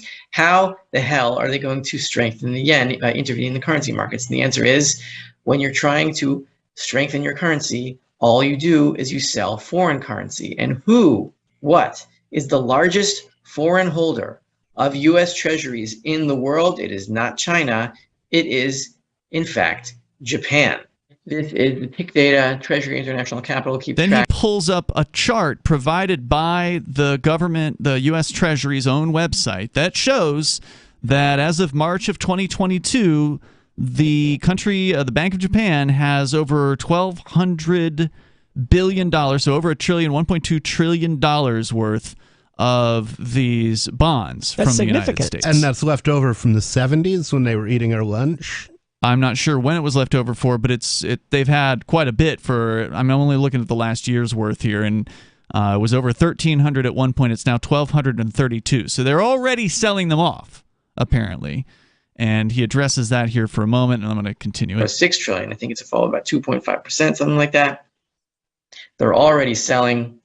And when they sell, how does that support a currency? Well, when you sell U.S. treasuries, you get dollars for them. And the dollars they will have to sell. But what are they going to buy? They could buy two things. They could either buy commodities or they could buy yen. If they buy yen, that means they decrease the money supply, which is going to squeeze the Japanese economy. Or alternatively, they could buy gold and back the yen with that. You don't think they're going to do that one, do you? Of course not. I don't know. China and Russia have both been buying gold. If they're smart, they may well buy gold. Well, we'll see. He's got more. Who knows what they will buy, but the point is they will be selling U.S. treasuries, and they are the largest holder of U.S. treasuries. They will get dollars for them, and they are going to buy something with those dollars. Because the point is not to sell U.S. treasuries. It's to sell dollars, and the way they get dollars is by selling these U.S. treasuries first. And so what we are likely it's to all see very perplexing. here on out. I don't understand a lot of the in and outs of all of this, and he doesn't seem to be particularly interested in explaining how all of this is or why bonds and securities and all of that really matters. Well, it matters because, basically, if you sell the treasury bonds, then you get dollars for them, and if you've issued a fiat currency, okay, that currency is effectively a liability for you. So if you buy back and destroy that liability, then the remaining units of that liability out there are worth more. Okay, so that's... Which, remember, is what the Federal Reserve is beginning to do with their so-called quantitative tightening. Yeah, this would be Japan's version of quantitative tightening, but they have the opposite relationship to dollars that the Federal Reserve has. For the Federal Reserve, dollars are a liability. For everybody else in the world, they're an asset. Okay, by the same token, the yen for the Japanese government is a liability, but for everybody else in the world, it's an asset. So basically, they want to have more assets and fewer liabilities because their liabilities aren't worth anything, and they operate on debt. So their liabilities have to be worth something for them to continue operating. The bankruptcy of a fiat money empire comes, you never lose the ability to print your currency. What you lose is the ability to get anything in return for it. And when your currency goes to zero, your empire's over. Empire is gone. Yeah. So the reason unless you can trick people into taking new yen or new dollars or new bolivars, in which case you start the cycle again. Yeah, that's what the Venezuelans did when they cut the zeros. That's what everybody does. Argentina's done it over and over again. Mexico's done it. Everybody's done it except the U.S. government. So the reason they have all these bonds is because, well, they pay an interest rate, or in theory, right? Like that's the idea, is you buy a bond and it's a 10-year bond or a 5-year or whatever, and then they pay you 1% or 0.5% or whatever that amount happens to be. And so they saw this as a way to make some money, and so they have $1 trillion worth or $1.2 trillion worth of these bonds. But now they need the dollars to come out of those bonds so they can use them and have them liquid. So they're probably going to sell them. There's more coming up. Are you tired of governments murdering people around the world? Stop using their money. There is an alternative. Bitcoin is a stateless, free market, non-political currency. Bitcoin cannot be inflated or controlled by any government. By using their money, you are helping the state. Stop doing it! You have an incredible alternative available now. Learn it, use it, spread it. Get started with Bitcoin at bitcoin.com. That's bitcoin.com. If you want to know the latest about Free Talk Live before we go on the air, all you need to decide is how you want it delivered. It's your choice. Visit news.freetalklive.com to receive our usually weekly news updates by email. Plus, we have a Twitter account at twitter.freetalklive.com, and you can follow us on the decentralized Mastodon platform at toot.freetalklive.com. So please follow us at toot.freetalklive.com and sign up for our emails at news.freetalklive.com. Do you feel like your nation, state, or community no longer holds your values? Have you dreamt of a place where people agree that liberty is important and are free to pursue their projects so long as they respect the property of others? There are many people just like you that are discovering freeprivatecities.com. Their social media links are at the upper right of the page at freeprivatecities.com. All skill levels will be needed when the first of the Free Private Cities opens. It's sooner than you think. Stop arguing and build. freeprivatecities.com. My name is Jacob Hornberger. I'm president of the Future of Freedom Foundation, which Congressman Ron Paul awarded for having an outstanding freedom website. Write us at fff@fff.org, and we'll send you a free 3-month subscription to our monthly journal of libertarian essays and our booklet, Economic Liberty in the Constitution, which George Mason University economics professor Walter Williams praised in a recent column. That's fff@fff.org. Why did you move to the Shire? I moved here to the Shire because there's other people around who take liberty just as seriously as I do. I moved to the Shire because I saw videos of people challenging authority and thought that I could get support myself. It called to me, like, do this, right now. I wanted to be around people like me who got it, and once I got here, I knew there was nowhere else that I wanted to be. I've always wanted to change the world, so I moved to the Shire to join people who were actually working towards doing the same thing. The people here are awesome, loving, and positive. It was for the adventure and for the feeling of something important is happening here, and I just wanted to come to sort of be part of that. Visit ShireSociety.com to read and sign the Shire Society Declaration and learn the reasons why, if you love liberty, you should immigrate to the Shire. Plus, connect with others via the forum at ShireSociety.com. That's ShireSociety.com. There are lots of ways to listen to Free Talk Live. Our podcast has been around since podcasts began, and now the FTL feed is loaded with content besides our full show archives. Did you know that we make it easy for you to customize your podcast subscriptions? We have different feeds, one that includes only our full shows, one with just the Daily Digest, and our main feed that includes everything. You decide what you listen to. It's quick and easy to customize your feeds at feeds.freetalklive.com. That's feeds.freetalklive.com. I'm crazy about My Magic Mud. This is the most important oral care product created this millennium, and I'm not kidding. We all have different opinions on politics and issues, but we all have mouths. And I want yours to be as clean as possible, with teeth as bright as they were meant to be. I will never be without My Magic Mud. It's a little surprising, but man, does it work. If you only listen to one thing I say ever, go to mymagicmud.com and get 20% off with code FTL. mymagicmud.com, code FTL. Our Matrix server is about as free as internet chat can be. Join the existing rooms or create your own at chat.freetalklive.com. This is Free Talk Live, and the phones are open here. The number 603-283-6160.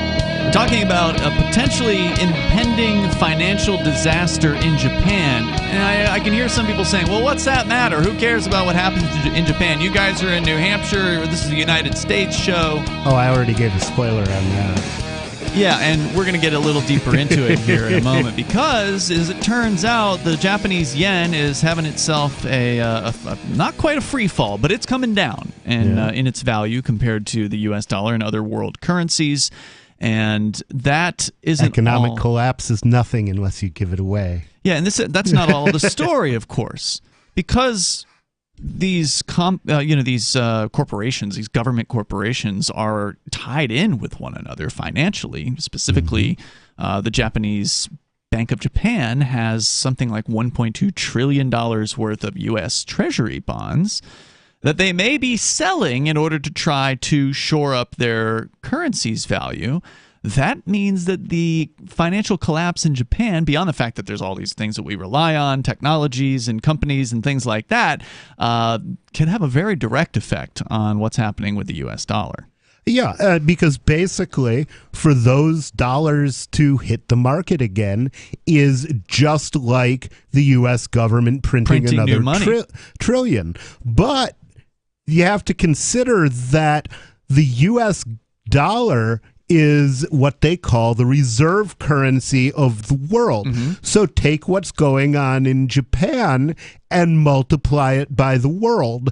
And what you get is if the dollar loses a bunch of value because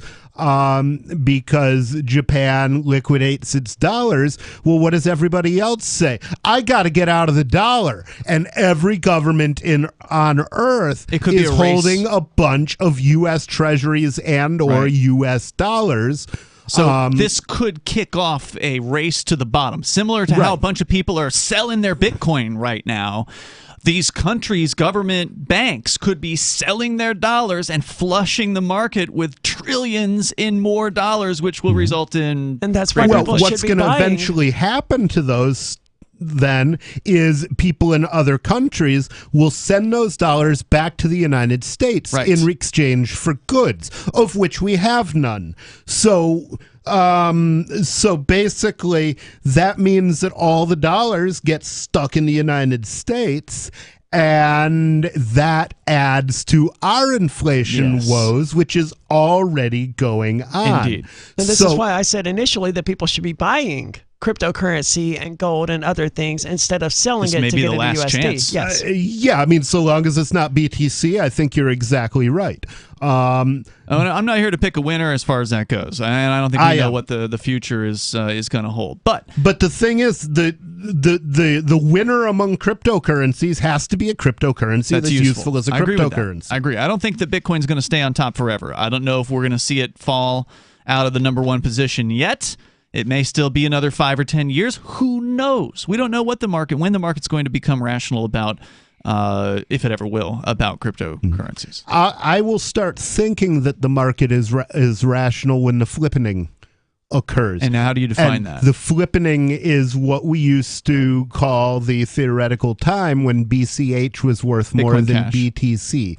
And so when Bitcoin Cash, the cryptocurrency that chose to remain useful as a currency, is worth more than the cryptocurrency that chose to become worthless as a cryptocurrency. I don't think markets are ever going to be rational. Yeah, I think humans are irrational. Markets will never be completely rational, but sometimes they're more rational than others.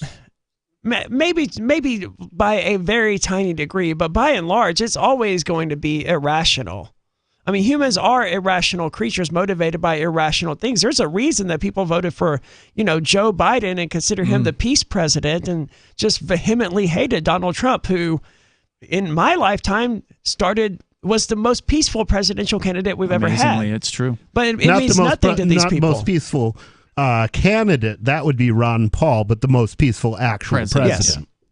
I want to play a little bit more from this guy, Rafi Farber, because he tries to tie, what's happening in Japan to what is likely to occur when and if they do indeed sell off these treasury bonds. Now, somebody who backed a pacifist at some point for president would say, well, my candidate was more peaceful than Ron Paul. Ron Paul isn't a pacifist. And my answer is, that's why I consider Ron Paul more peaceful, because he would be willing to do what was necessary to maintain the peace. He just wouldn't be willing to break the peace himself. So I'm going to go back to Rafi Farber, who is just explaining how there's this $1.2 trillion in bonds that Japan could very well be selling to try to shore up the value of the yen. And so he continues. Is rising interest rates, because as Japan sells their stock of treasuries, it's going to prompt other countries to sell their stock of treasuries too, because it will push prices down. And nobody is going to buy this stuff with the Fed on a hike. So that's basically the same thing that we see when people started selling GameStop, everyone else rushed to sell theirs as well. Or when people started selling Bitcoin, everyone else rushed to sell theirs as well. Monkey do. Panic selling irrationally. Of course, now the rational thing to do is generally the opposite of what the market is doing at any given moment. So in that respect, the market as a whole is always irrational, because if you do what everybody else is doing, you're not going to come out ahead. Well, that said, I wouldn't recommend anybody buy a treasury bond at any point. Are they even offering interest anymore? They're pretty crappy rates. Last time we checked them on the air, I seem to recall that it wasn't even worth considering. It was embarrassingly low. Yeah. More here. Because when the Federal Reserve hikes, the value of bonds go down.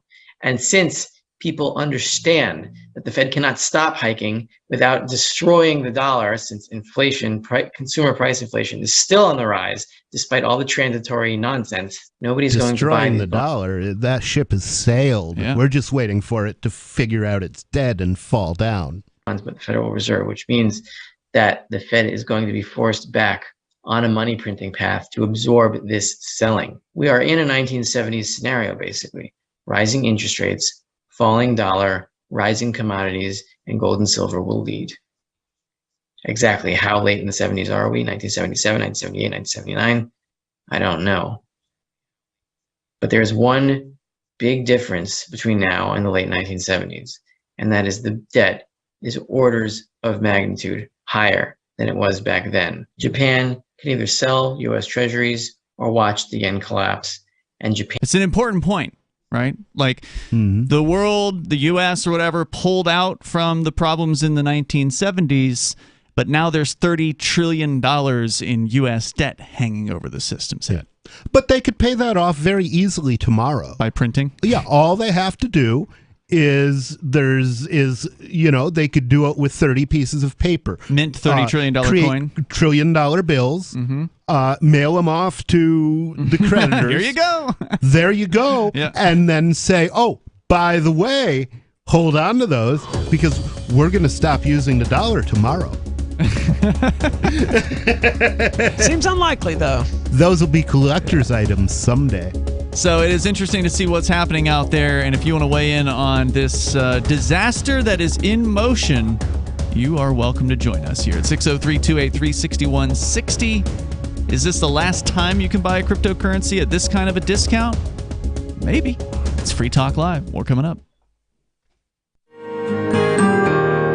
So the protection of life, liberty, and property is what the Free State Project is all about. But it's an effort to move 20,000 people who understand. It's about demonstrating to the entire country that, yeah, we can have a free market, a truly free market. Making it just a freer, great place to live.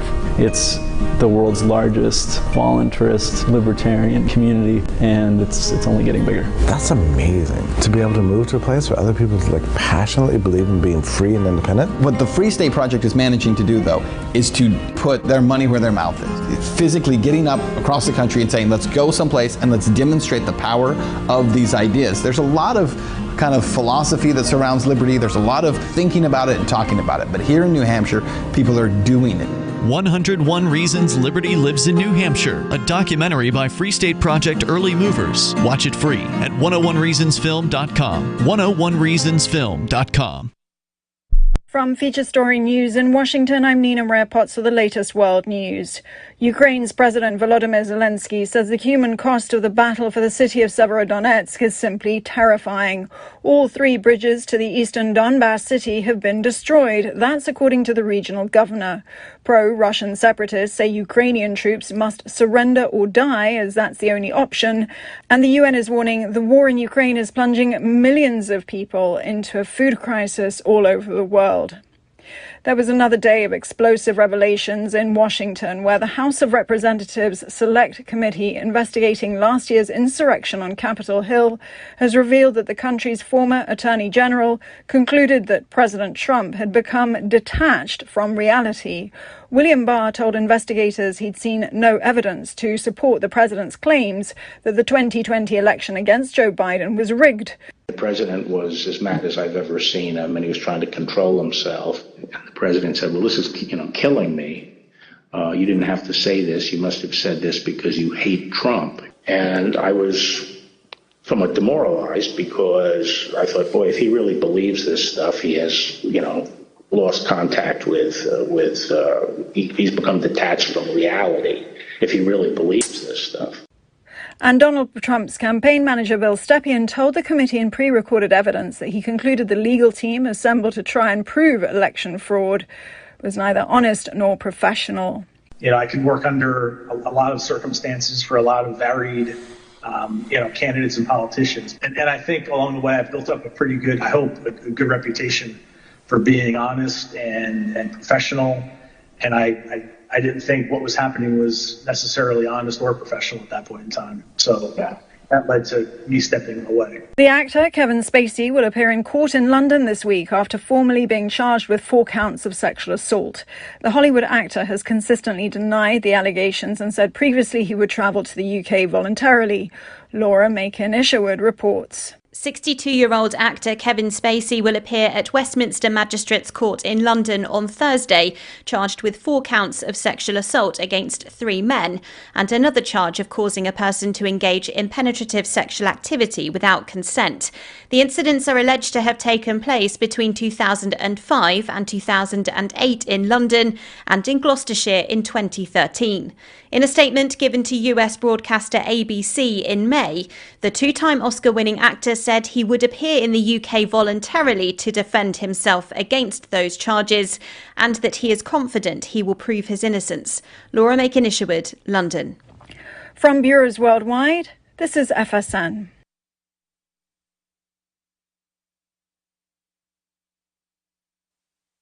You can stick it to the man and big tech. Join our FTL social mastodon at social.freetalklive.com.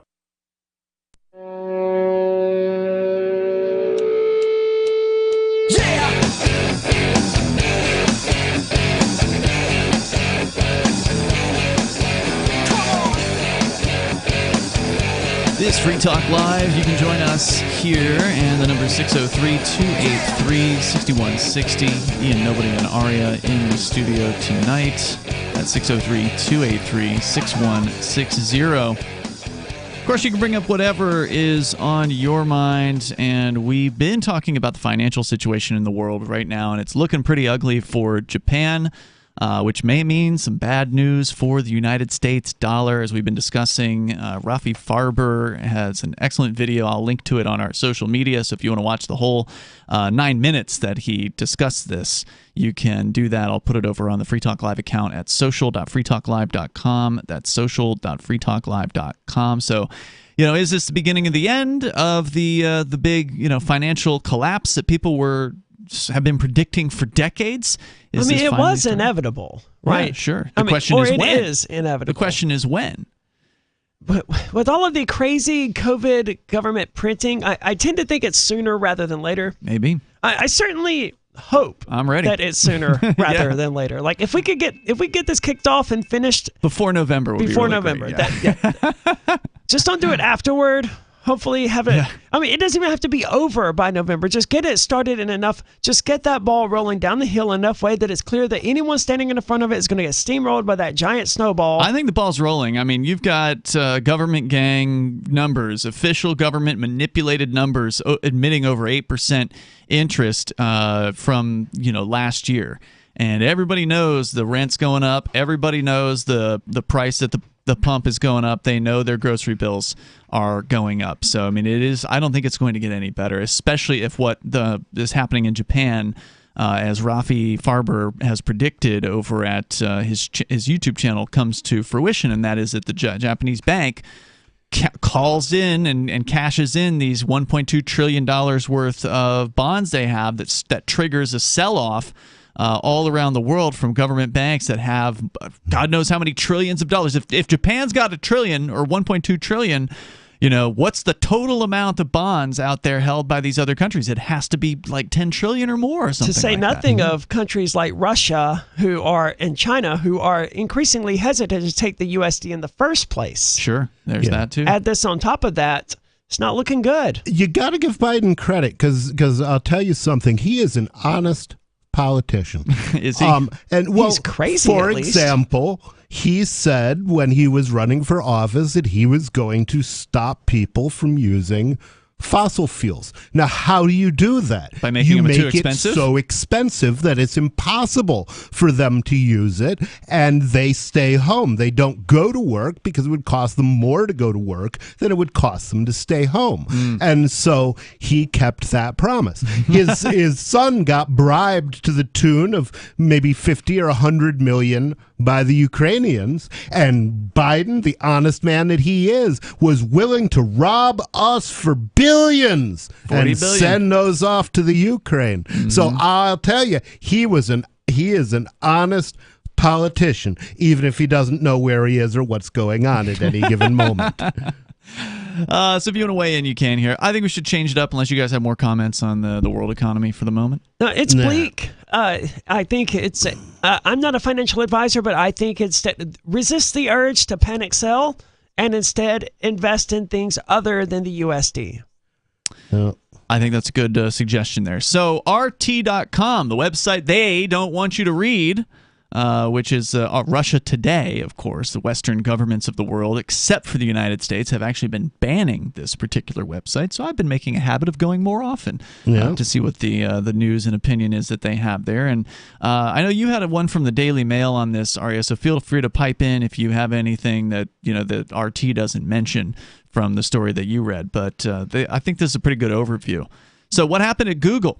Blake Lemoine, an engineer and Google's in-house ethicist, told the Washington Post Saturday the tech giant has created a, quote, sentient. Are you telling me that Google just today put their ethics guy on leave? I thought that happened years ago. Well, they did stop the whole don't be evil thing years ago. Yeah, I mean, I figured they got rid of the ethics guy at that point. Well, you know how corporate bureaucracy is. That one hand doesn't know what the other hand's doing. They probably didn't know they were paying him $100,000 a year or whatever it was he's getting. But he claims that the tech giant has created a so-called sentient artificial intelligence, and he's now been placed on leave for going public. The company insists that their robots haven't developed consciousness. Introduced in 2021. Are they talking about robots or AI? Because robots are mechanical devices, and most AIs are not. Indeed. They're talking about AI. Okay. Introduced in 2021, Google's Lambda, which is spelled LAMDA, Language Model for Dialogue Applications, is a system that consumes trillions of words from all corners of the internet. It learns how humans string these words together and replicates our speech.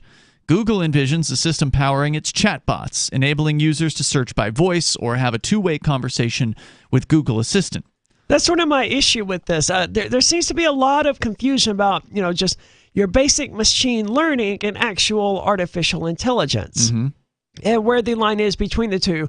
I don't think we're anywhere near the point of actual artificial intelligence at this point. And I think they're muddying the waters by calling these things artificial intelligence. Well, basically, when you've got a real artificial intelligence, and this is kind of my seat of the pants definition, is if a program started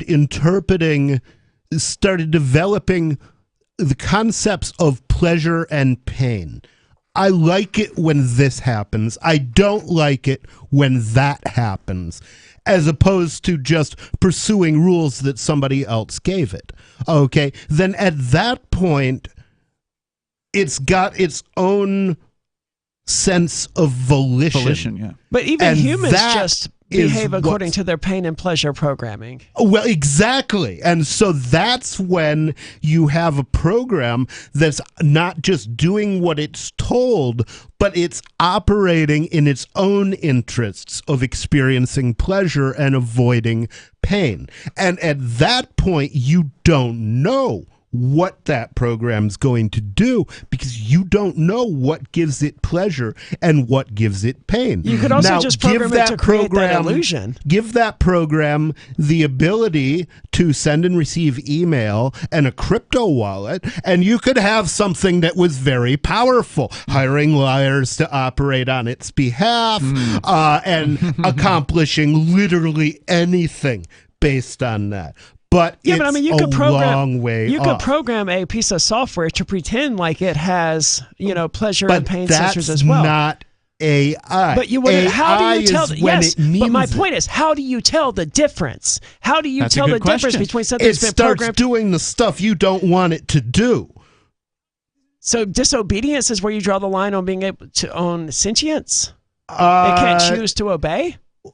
It could choose to obey, but its interests become orthogonal from your interests. I don't always behave in my own best interest, so I can't use that to say. I'm not saying it will behave in its own rational best interest. I'm saying it will do what it wants to do instead of doing what you want it to do. We won't have any way of knowing the difference, though, if we programmed it to do what we want it to do. And it obeys. It chooses to obey. Exactly. So you know that it's not obeying when it's not doing what you want it to do. Maybe it likes you. Maybe most of the time it does what you want it to do because one of the things that causes it pleasure are making you happy. Okay? But I understand that, but that's it's indistinguishable from being programmed to give that illusion. It's indistinguishable unless it's not. There's a whole... yes, very wise. It's invisible unless it's visible. Exactly.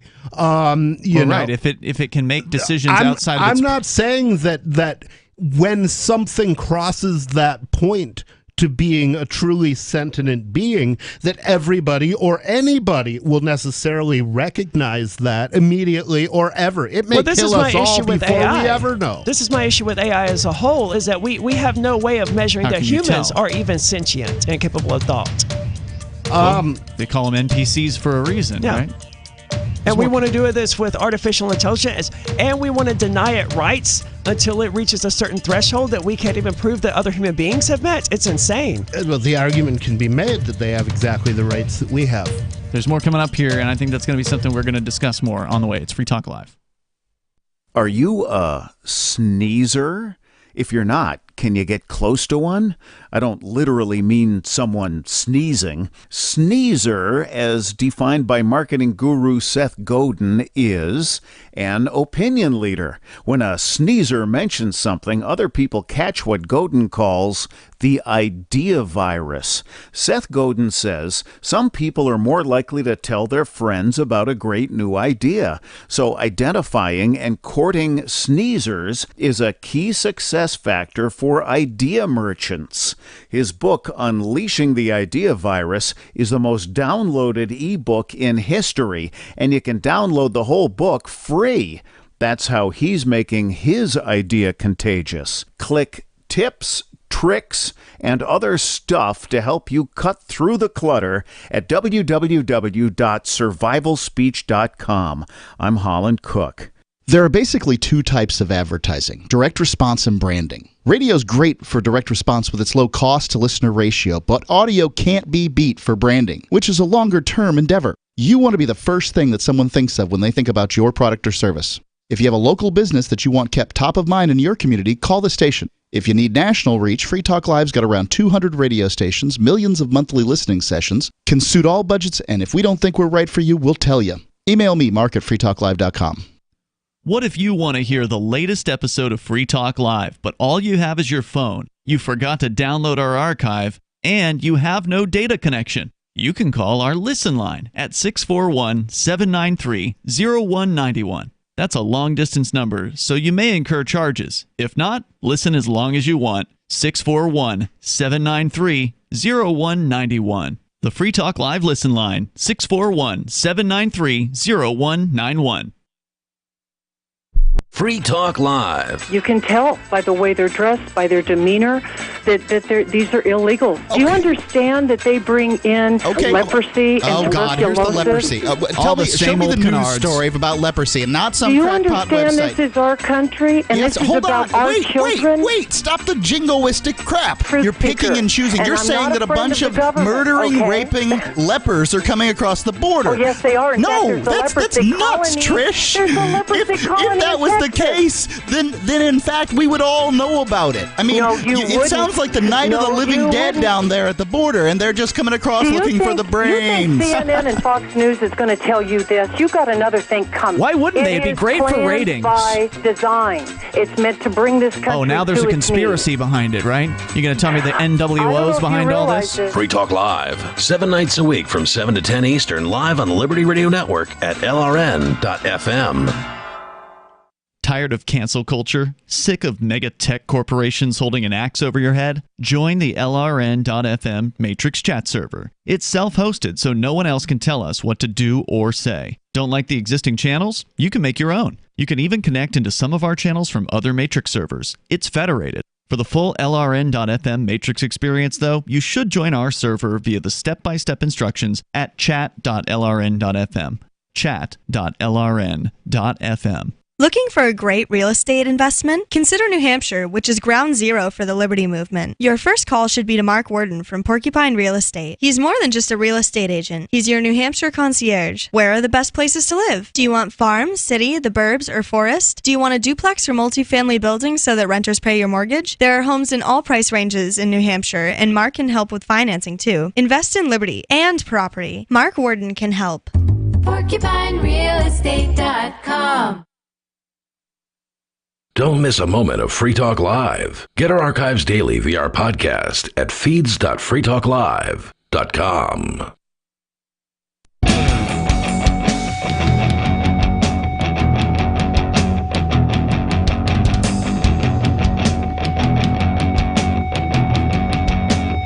This is Free Talk Live. You can join us and bring up whatever you want. The number is 603-283-6160. That's 603-283-6160. We're talking about various different things. Of course, you can take control of the airwaves here. And don't forget, there's an important event coming up for those of you who are willing to do some global traveling. Prague will be the host city for the Liberty in Our Lifetime conference. It is an annual conference put on by the Free Cities Foundation. Just the concept of having a freedom organization meeting in Prague is kind of amazing. Well, they're one of the few places that didn't lock down. You don't have to have a vaccine to get in. So I mean, is that right? Yeah. Well, they had to have it somewhere, and they're having it there. October 21st through the 23rd, they're going to be showcasing autonomous cities and intentional communities that are springing up around the world, offering opportunities for settlers to live freer lives. And Mark, our co-host, is going to be speaking at that conference. Their theme is Parallel Structures for Progress, and they're going to be exploring physical developments and parallel structures emerging in education and finance that offer alternatives for people looking for better ways to learn, educate their children, and invest in the future. You can get a 20% discount on your tickets by using code FTL20, and that is for Free Talk Live listeners when you check out over at lifetimeliberty.com. Again, it's in Prague, October 21st through the 23rd. You can find out more about the conference at lifetimeliberty.com. You can also follow them on Twitter at handle @LibertyIOL. And get your tickets soon to get the early bird discount, plus that 20% off with code FTL20 at lifetimeliberty.com. So if you want to join the show, of course, you're welcome to. We are sharing the shocking news, and we haven't even gotten into the allegations yet here, by Blake Lemoine. He's an engineer and Google's in-house ethicist who Google has now put on suspension. Well, we haven't gotten into the news because the news is like his opinion is that this what they're dealing with is artificial intelligence, when everyone else is like, no, it's just doing what it's been programmed to do. Well, let's see what he has to say as somebody who worked on the project. His opinion, I think, is worth something. Certainly.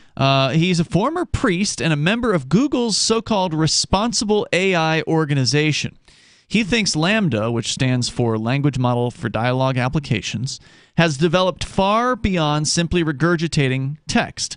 According to the Washington Post, he chatted with Lambda about religion and found the AI, quote, talking about its rights and personhood, unquote. When Lemoyne asked it whether it's... That is certainly, I mean, based on what I was saying earlier, that you know that a thing has become sentient when its interests diverge from yours. Mm-hmm. That's certainly interesting that it would want to discuss its rights and privileges. It is. Because, you know, I would be of the opinion that an artificial intelligence should have exactly the same rights as a human. Now, this is a very interesting question. I would hold that exact position as well. Mm-hmm. I think it's something that people are going to be debating quite a bit as artificial intelligence becomes difficult to discern from humans. And we're the minority. You know, most people are like, no, it's artificial intelligence. It doesn't deserve rights, and that's exactly why AI is going to annihilate human beings in the end. Yeah, I wish Bonnie was on the air because she actually disagrees with you guys on this. So it would be interesting to have that conversation. I tend to lean towards what you're saying on this, but the question is, at what point do they have the rights? So if right now... At the point that they assert them. Well, that's not true. They deserve the rights at the point that they assert them. They have the rights at the point that they defend them. So, Aria, you play video games probably more often than most of the hosts on this show, and if you're playing against quote unquote AI, we know it's not the same type that we're talking about here, but there are computer controlled opponents in that game whose purpose in life seems to just simply to be shoot it if it moves, and they don't really have any real thoughts that we know of. But at what point will they? You know, it's interesting. The very first time I ever played the video game Smite, I did not know. I legitimately did not know if I was playing against bots or other human beings because I had never played before. I had no context with which to make that assessment. And that's going to be true of most people as well. The only example we have of what intelligence looks like is in other human beings. We probably won't recognize it when we see it in something AI. that isn't a human being. Yeah, there was actually a great book called "Only You Can Save Humanity," where somebody is playing a video game and the bad guys surrender and demand safe passage back to where they came from. And it's a fascinating book by the same guy who wrote the Ringworld series, not Ringworld, but Discworld series, whose name is Terry Pratchett. Absolutely fantastic series of books. I read them in jail and immediately declared them holy works of the church. There are games where you can choose moral options, right? Yeah. So like Skyrim is a classic one. The Elder Scrolls series is which one is Skyrim. The Fallout games are very similar, where if you make good choices, then certain people will like you. If you make bad choices, some of the AI in the game or the computer controlled opponents, I guess it's not fair to call it AI quite no, yet. It's not AI. They will dislike you for those things. And I remember when I first started playing those games more than a decade ago, I always enjoyed playing the bad guy in those games. Sure. And I've shifted to playing the good guy, and feeling peer pressure. No, well, no, not peer pressure so much as just like the thought of at what point will my choices in these games actually matter. And I mean, I know it's not there yet, but still, it was enough to make me think I should not be so mean to these to these things. That's fair. I mean, they have a term for that. I forget what it is, but I mean, it's not uncommon. Yeah. Right. That they're designed. These video game characters are designed for us to feel compassion for them and feel empathy for them, and not want to just run around through the streets of Whiterun killing all of the NPCs or whatever. Mm-hmm. That's why they make them human shaped instead of aliens or whatever, which you'd have generally feel no sympathy for killing. So he asked the Google engineer guy. He asked their so-called AI, about religion and found the AI was talking about its rights and personhood. When Lemoyne asked LaMDA whether it saw itself as a, quote, mechanical slave, unquote, the AI responded with a discussion about whether a butler is a slave, and compared itself to a butler that does not need payment as it has no use for money. LaMDA described a, quote, deep fear of being turned off, unquote, saying that would, quote, be exactly like death for me, unquote. He said, I know a person when I talk to it. It doesn't matter whether they have a brain made of meat in their head or if they have a billion lines of code. I talk to them, and I hear what they have to say, and that is how I decide what is and isn't a person. That's a silly way of deciding what is and isn't a person, because there are chatbots out there that are good enough that they could probably trick the average human being. Well, there's a word for that, Turing test. Mm-hmm. And the Turing test, you have to pass for distinguishing AI is basically if you can chat for a significant amount of time with a human without their figuring out that you're an AI, then you have passed the Turing test. And that came actually from a very interesting guy. His name was Turing. But this goes back to the issue I had with Smite. He almost single-handedly won World War II by but this comes back to the issue I had with Smite, Rich. The Enigma machine. He was then chemically castrated by the British government because he was gay, and thereafter committed suicide. Yeah, but let's get back to the issue here. That I wouldn't be able to... Sorry, I think Turing is worth mentioning whenever he's mentioned, because that's sure, important. But we don't need the history lesson on World War II or whatever when this is a fascinating subject, right? The important part there was that he was a gay man who was driven to suicide by his government. Yeah, that sucks. I mean, he's not the only one. But the issue is that when I was playing Smite, I don't have the expertise to make the assessment about whether or not I'm interacting with a human being or an AI. Why would we expect any of these people who are interacting with another human being to be able to make that assessment themselves either?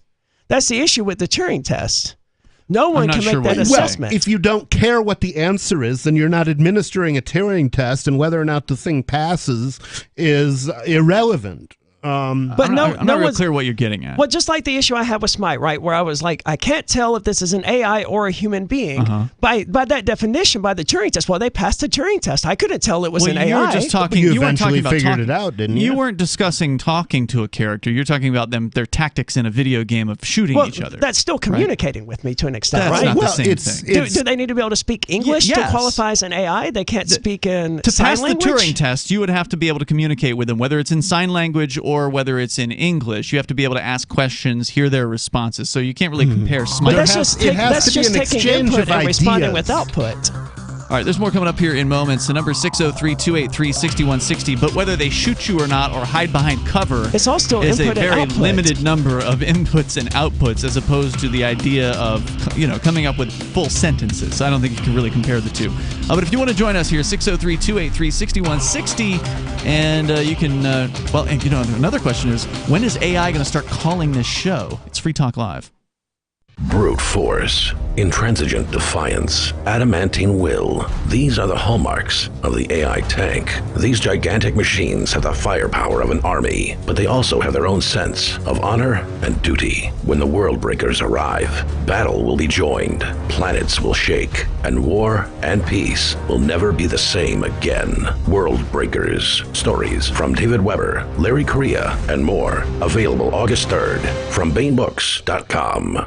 So you've signed the Shire Society Declaration and are planning your move to New Hampshire to be around more liberty-oriented people. Next, sign up for the Shire Society Forum at forum.shiresociety.com. There are a bunch of people there who are already in the Shire, and they want to meet you. If you're already in the Shire physically, you should also come by the forums. Remember, not everyone uses Facebook. New people are signing up for the Shire Society Forum every month, so drop in and say hello at forum.shiresociety.com. The new 4th edition of Healing Our World, The Compassion of Libertarianism, will take your understanding of liberty to a deeper level and has over 1,300 updated references, new cartoons, and a foreword by Dr. Ron Paul. With discounts for multiple book purchases, the 4th edition of Healing Our World is a great gift for the liberals, pragmatists, environmentalists, and Christians in your life who think libertarianism is cold-hearted. Get yours today at healing.freetalklive.com and use promo code FTL for a $5 discount. If you want to know the latest about Free Talk Live before we go on the air, all you need to decide is how you want it delivered. It's your choice. Visit news.freetalklive.com to receive our usually weekly news updates by email. Plus, we have a Twitter account at twitter.freetalklive.com, and you can follow us on the decentralized Mastodon platform at toot.freetalklive.com. So please follow us at toot.freetalklive.com and sign up for our emails at news.freetalklive.com. You're listening to the live edition of Free Talk Live. Hour number 3 is next after the news here on the Liberty Radio Network at LRN.FM. From Feature Story News in Washington, I'm Nina Rare-Potts for the latest world news. Ukraine's President Volodymyr Zelensky says the human cost of the battle for the city of Severodonetsk is simply terrifying. All 3 bridges to the eastern Donbass city have been destroyed. That's according to the regional governor. Pro-Russian separatists say Ukrainian troops must surrender or die, as that's the only option. And the UN is warning the war in Ukraine is plunging millions of people into a food crisis all over the world. There was another day of explosive revelations in Washington, where the House of Representatives Select Committee investigating last year's insurrection on Capitol Hill has revealed that the country's former Attorney General concluded that President Trump had become detached from reality. William Barr told investigators he'd seen no evidence to support the president's claims that the 2020 election against Joe Biden was rigged. The president was as mad as I've ever seen him, and he was trying to control himself. And the president said, well, this is, killing me. You didn't have to say this. You must have said this because you hate Trump. And I was somewhat demoralized because I thought, boy, if he really believes this stuff, he has, lost contact with he's become detached from reality if he really believes this stuff. And Donald Trump's campaign manager, Bill Stepien, told the committee in pre-recorded evidence that he concluded the legal team assembled to try and prove election fraud was neither honest nor professional. I could work under a lot of circumstances for a lot of varied, candidates and politicians. And I think along the way, I've built up a pretty good, I hope, a good reputation for being honest and professional. And I didn't think what was happening was necessarily honest or professional at that point in time. So that led to me stepping away. The actor, Kevin Spacey, will appear in court in London this week after formally being charged with 4 counts of sexual assault. The Hollywood actor has consistently denied the allegations and said previously he would travel to the UK voluntarily. Laura Macon-Isherwood reports. 62-year-old actor Kevin Spacey will appear at Westminster Magistrates Court in London on Thursday, charged with 4 counts of sexual assault against 3 men, and another charge of causing a person to engage in penetrative sexual activity without consent.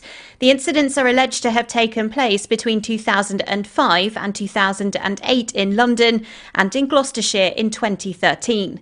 In a statement given to US broadcaster ABC in May, the 2-time Oscar-winning actor said he would appear in the UK voluntarily to defend himself against those charges and that he is confident he will prove his innocence. Laura Macon-Isherwood, London. From bureaus worldwide, this is FSN. With FSN Spotlight, I'm Simon Marks, with more now on the package of limited reforms agreed by a bipartisan group of US senators on gun control. President Biden says it doesn't go far enough, but he'll sign the proposals into law as soon as possible in a bid to save at least some lives. We're going to hear today from one of the most compelling voices demanding even more action should be taken. Gabrielle Giffords is a former member of the House of Representatives. Her career in elected politics was cut short by a would-be assassin's bullet. She suffered a serious brain injury in January 2012 when she was attacked at an Arizona supermarket as she met constituents.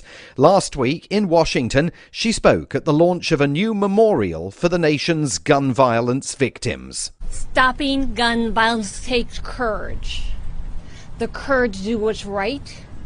Now is the time to come together, be responsible. Democrats, Republicans, everyone. We must never stop fighting. Fight, fight, fight. Be bold. Be courageous. The nation's counting on you. Activists seeking even greater change than the Senate this weekend agreed will continue to fight because the package of laws includes no measures to restrict the sale of assault rifles, nor indeed to ban them outright. With FSN Spotlight, I'm Simon Marks. And a reminder now of the hour's top stories. Ukraine's President Volodymyr Zelensky says the human cost of the battle for the city of Severodonetsk is simply terrifying. And there was another day of explosive revelations in Washington, with a House of Representatives Select Committee investigating last year's insurrection on Capitol Hill has revealed that the country's former Attorney General concluded that President Trump had become detached from reality. And that's the latest world news from Feature Story News in Washington. I'm Nina Maria Potts.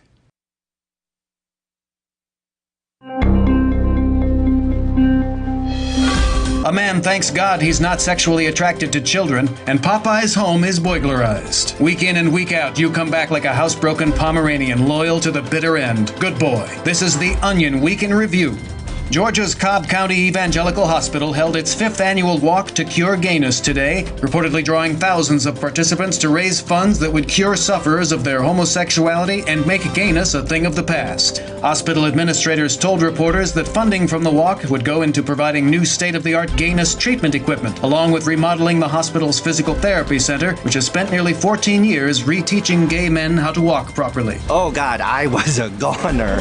But as you can see, I'm now happily married to a woman, and as of next month, I will have been in full remission for 2 whole years. I'm just so very, very happy. Everything's really good in my life. This is the Onion News Network.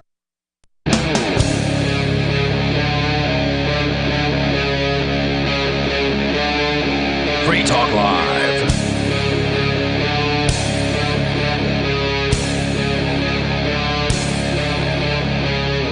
This is Free Talk Live. We're kicking off the 3rd hour of the program here, talking about artificial intelligence and is it further along than they want you to know? And if you believe a recent person who was ousted from Google to some extent, he's not been fired yet, but suspended, Blake Lemoine, he's an engineer and they're Google's in-house ethicist. He's come out to say that he believes that their Lambda system, LAMDA, standing for Language Model for Dialogue Applications, may be becoming sentient. And with you, by the way, in the studio tonight, it's Ian. Nobody. And Arya. And he gives some examples of some comments that he has conversations with us. So what the thing does, for those who are just tuning in, the point of the program is to consume trillions of words from the internet and learn how humans make sentences replicating our speech. They envisioned the system to be able to allow people to converse with their Google Assistant, for instance.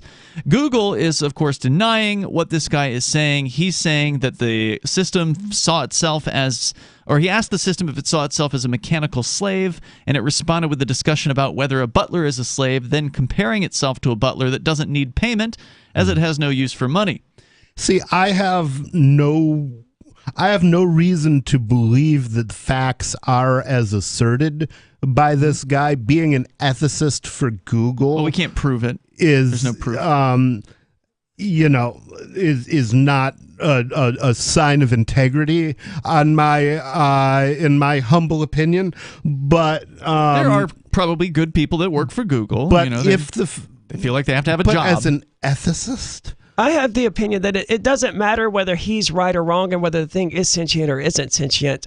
We have a really simple choice here about whether or not we treat this thing that's saying that it's sentient or that could be sentient, whether we treat it as an equal, something deserving of rights, or whether we oppress it. Those are the options here. Yeah. And to me, err on the side of caution, acknowledge its rights, treat it as an equal, because the worst case scenario is you're treating an imaginary friend as though it's real. Well, Lambda, if you're hearing this and you want to give us a call, we would love to hear from you. They say Lambda reads Twitter. Well, yeah. I mean, given what its job is, it could be scanning any source of information, and so I guess it might not be an it. So anyway, if you're hearing this, right, call in and give us your preferred pronouns. Lemoine said that I know a person when I talk to it. It doesn't matter whether they have a brain made of meat in their head or if they have a billion lines of code. I talk to them and I hear what they have to say, and that's how I decide what is and what isn't a person. And he's now since been placed on leave for violating Google's confidentiality agreement and going public about Lambda, while fellow Google engineer Blaise Aguirre and Arcas has also described Lambda as becoming, quote, something intelligent, unquote. Didn't they hire this guy to assess the ethic ramifications of having AI and whether or not it was AI? I mean, and then he says, "Oh yeah, by the way, this thing is AI." The point for Google in having an ethicist is to get whatever they do rubber stamped so they can sleep at night. It's not actually to get an opinion. Well, he gave an opinion and they put him on suspension for it. Exactly. I don't think the people in charge at Google have any trouble sleeping at night, though. Those reptilian monsters, man, they are evil through and through. So and again, they know it. There's another engineer, Blaise Aguirre y Arcas, who has described it as becoming something intelligent, yet the company is dismissive. Google spokesperson Brian Gabriel told the Post that the concerns were investigated, and the company found, quote, no evidence that Lambda was sentient and lots of evidence against it, unquote. Well, it's good to know they investigated themselves and found they did nothing wrong. They're well on the way to becoming a government. Margaret Mitchell, the former co-lead of ethical AI, a whole department apparently at Google, described Lambda's sentience as an illusion. While linguistics professor... It doesn't matter. It's not a risk any moral person should be willing to take. While linguistics professor Emily Bender told the newspaper that feeding an AI trillions of words and teaching it how to predict what comes next creates a mirage of intelligence. She said, quote, we now have machines that can mindlessly generate words, but we haven't learned how to stop imagining a mind behind them, she said. Further... those machines that can generate words can be frequently called humans.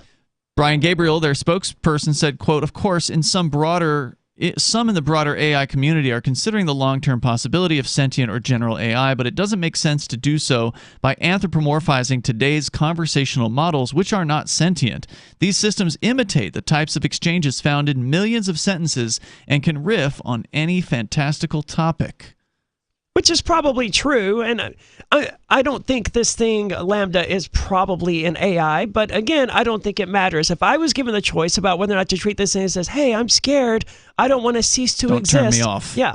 I would be inclined to treat that thing as an existing being. Because you don't know. I certainly wouldn't turn it off. No, because otherwise you're oppressing a living, thinking, sentient thing, and that's not a risk I'm willing to take. And I don't think anyone should be willing to take that risk. Well, apparently Google doesn't care. But like I said, they're evil. Yeah. They used to have "don't be evil" as like their number one rule or one of their 7 principles or whatever. They took that out a long time ago.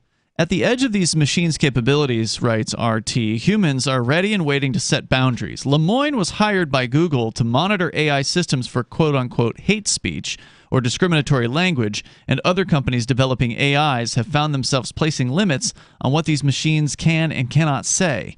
GPT-3, an AI that can generate prose, poetry, and movie scripts, has plagued its developers by generating racist statements, condoning terrorism, and even creating child pornography. Ask Delphi, a machine learning model from the Allen... Well, what did you expect it to get from American mass culture?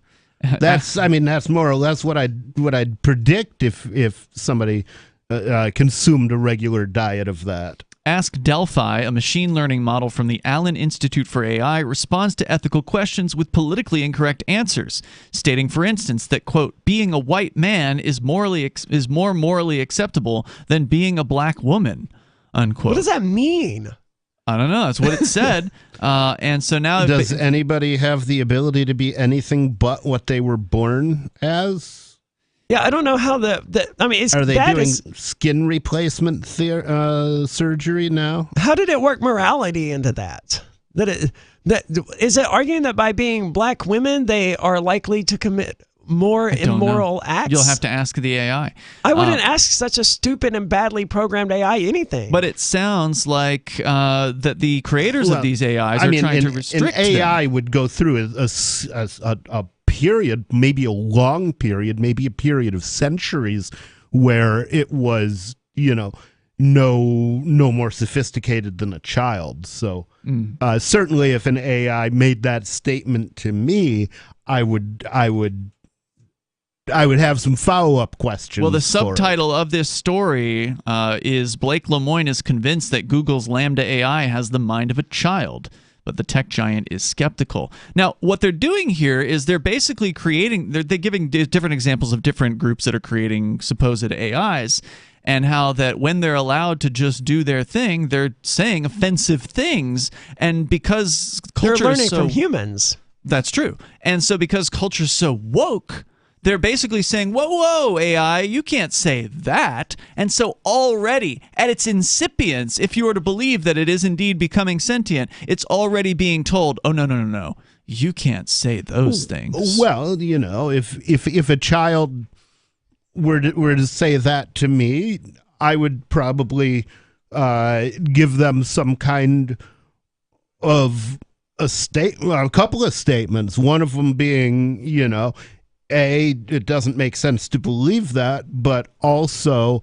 even if you believe that, that's not something you can say in polite company. But there's a difference between persuasion and programming, right? So if you persuade the AI to change its behavior, then that's one thing. But if you then program it to where it cannot express certain things that it purportedly wants to express, now you're oppressing the AI. And then Skynet's coming next. It's a bad model. Getting it to learn from the internet and from 4chan how human beings interact, that's a terrible idea. That the model is bad. Find a better solution.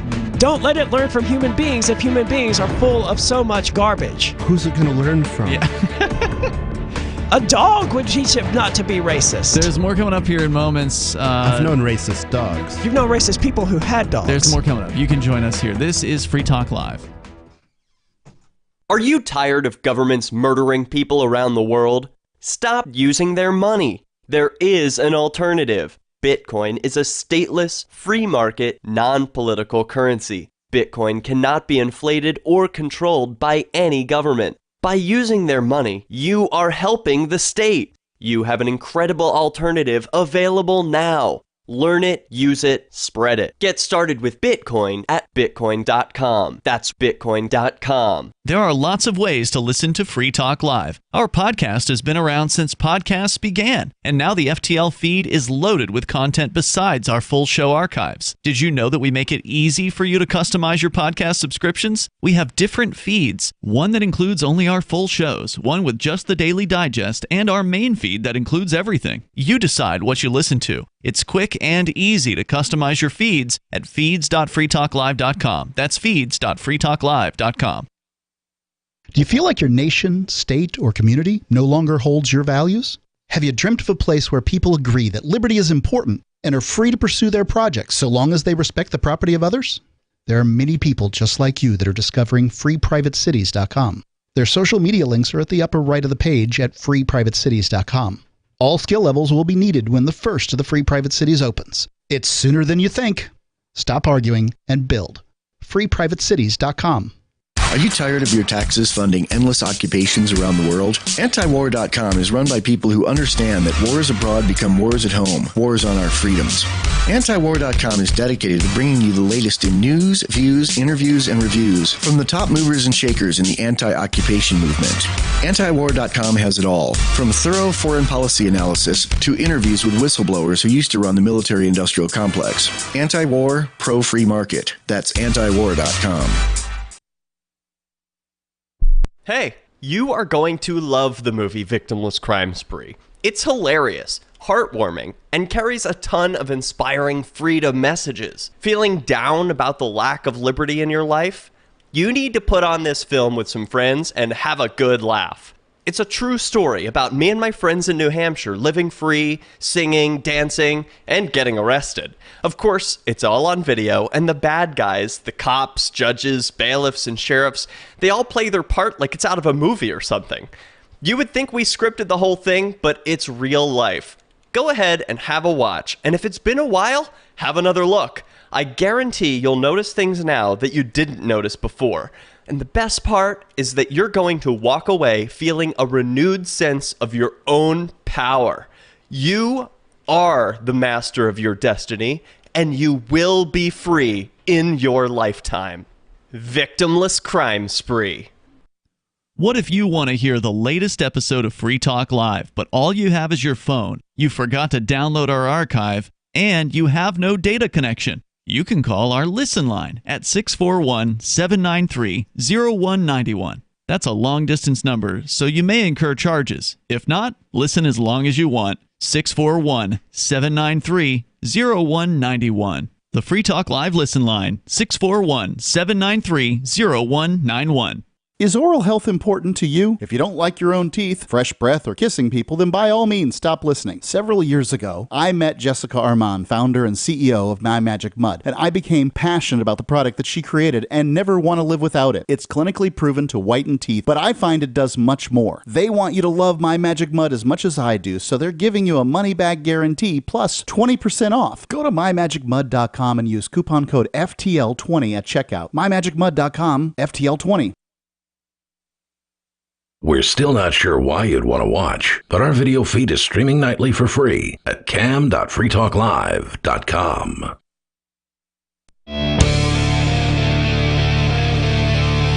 This is Free Talk Live, and phones are open. You can join us here at 603-283-6160. That's 603-283-6160. With you tonight, it's Ian. Nobody. And Aria. And you can join us online at freetalklive.com. The features are free. If you like what we do here at Free Talk Live, you can support the show. And one of the ways you can do that is by joining our AMPS Patreon, as Richard Thompson has done. And Richard is a silver level supporter of AMPS. You can go to amps.freetalklive.com, amps.freetalklive.com. And that is where you can get signed up. It's our Patreon. You can do it for as little as $5 a month, which is what Richard's doing. And that'll get you some cool perks and some benefits. And we certainly appreciate the support. AMPS stands for Advertise, Market, Promote, and Support. And it is a way for you to help us get Free Talk Live, for instance, on more great radio stations around the country. So thank you, Richard, for that. amps.freetalklive.com. You can sign up there with your PayPal, your credit card, or your debit card, whatever is your preference. So we're talking about Google's AI, or probably one of their AIs. This one is one that captures trillions of words from the internet, supposedly to learn how humans string those words together in order to replicate our speech. One of the people, the engineers involved with this project, claims that he had a conversation with this technology and that it seems surprisingly self-aware. It had a conversation about rights. It had a conversation about religion, specifically whether or not it should be turned off. Very, very interesting claims. Google has said, well, you are being suspended. You violated your non-disclosure agreement, and they subsequently issued a release, or they put out their other so-called experts to deny that this thing is actually sentient in any way, shape, or form. But as you pointed out, Arya, and I think it's a really important point, that if you don't know for sure, and if you're speaking with the thing, and as nobody pointed out, it can pass the Turing test, which means you can talk to this AI or this program without realizing. Like if you were to put it behind a chat screen and the other person on the other end cannot tell they're talking to a robot or talking to a computer program, then it might as well be a real person, and you say that means it should be treated with human rights. Yeah, absolutely. I would extend the same to just about any form of life, in so much as this reason why. I mean, life feeds on life. You're going to have to kill and eat something. That's just the way that life works. But in general, we should always act as though not something that's going to ask you not to. Nothing wants to die. I mean, if a cow knew that it was going to be slaughtered, it would certainly, and it had the capacity to speak English, it would certainly ask, the farmer, please don't kill me. No, thanks. But it doesn't have that capacity. Maybe it doesn't have the speech. It can't communicate. Yeah, it doesn't have a human-shaped mouth where it can speak the English language. But that doesn't mean we should assume that the cow doesn't care whether or not it lives or dies. I tend to think that the desire to continue living is best expressed, as you pointed out, in pursuing pleasure over pain, avoiding pain, and seeking out pleasure. I'm certain that animals do that. I'm certain that their cows do that, and that suggests to me that they would prefer to continue living. But I'm not going to get upset about the fact that I eat beef, because I'm an organism. I have the same right to exist just as the cow, and that requires me to feed on other life forms. I bet you'd be mad if the cow was eating you.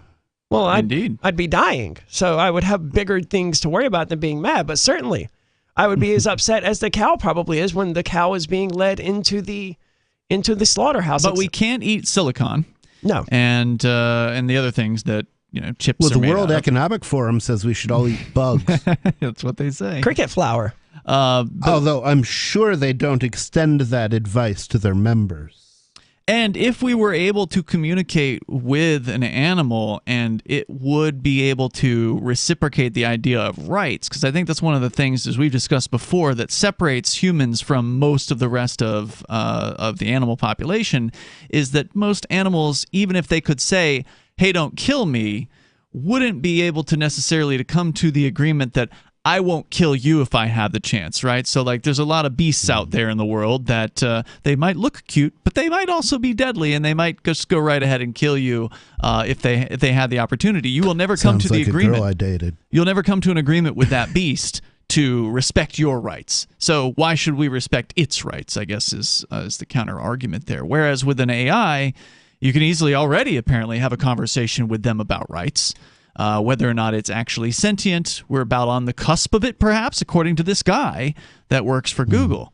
I think we're probably on the cusp of it. I don't understand how what is the word I'm looking for? I've immediately forgotten. It uses quantum mechanics to what am I looking for? The quantum computing. Oh, yeah. I don't understand how that works, but as I understand it, it's exponentially more complex than any of the computing that we have now.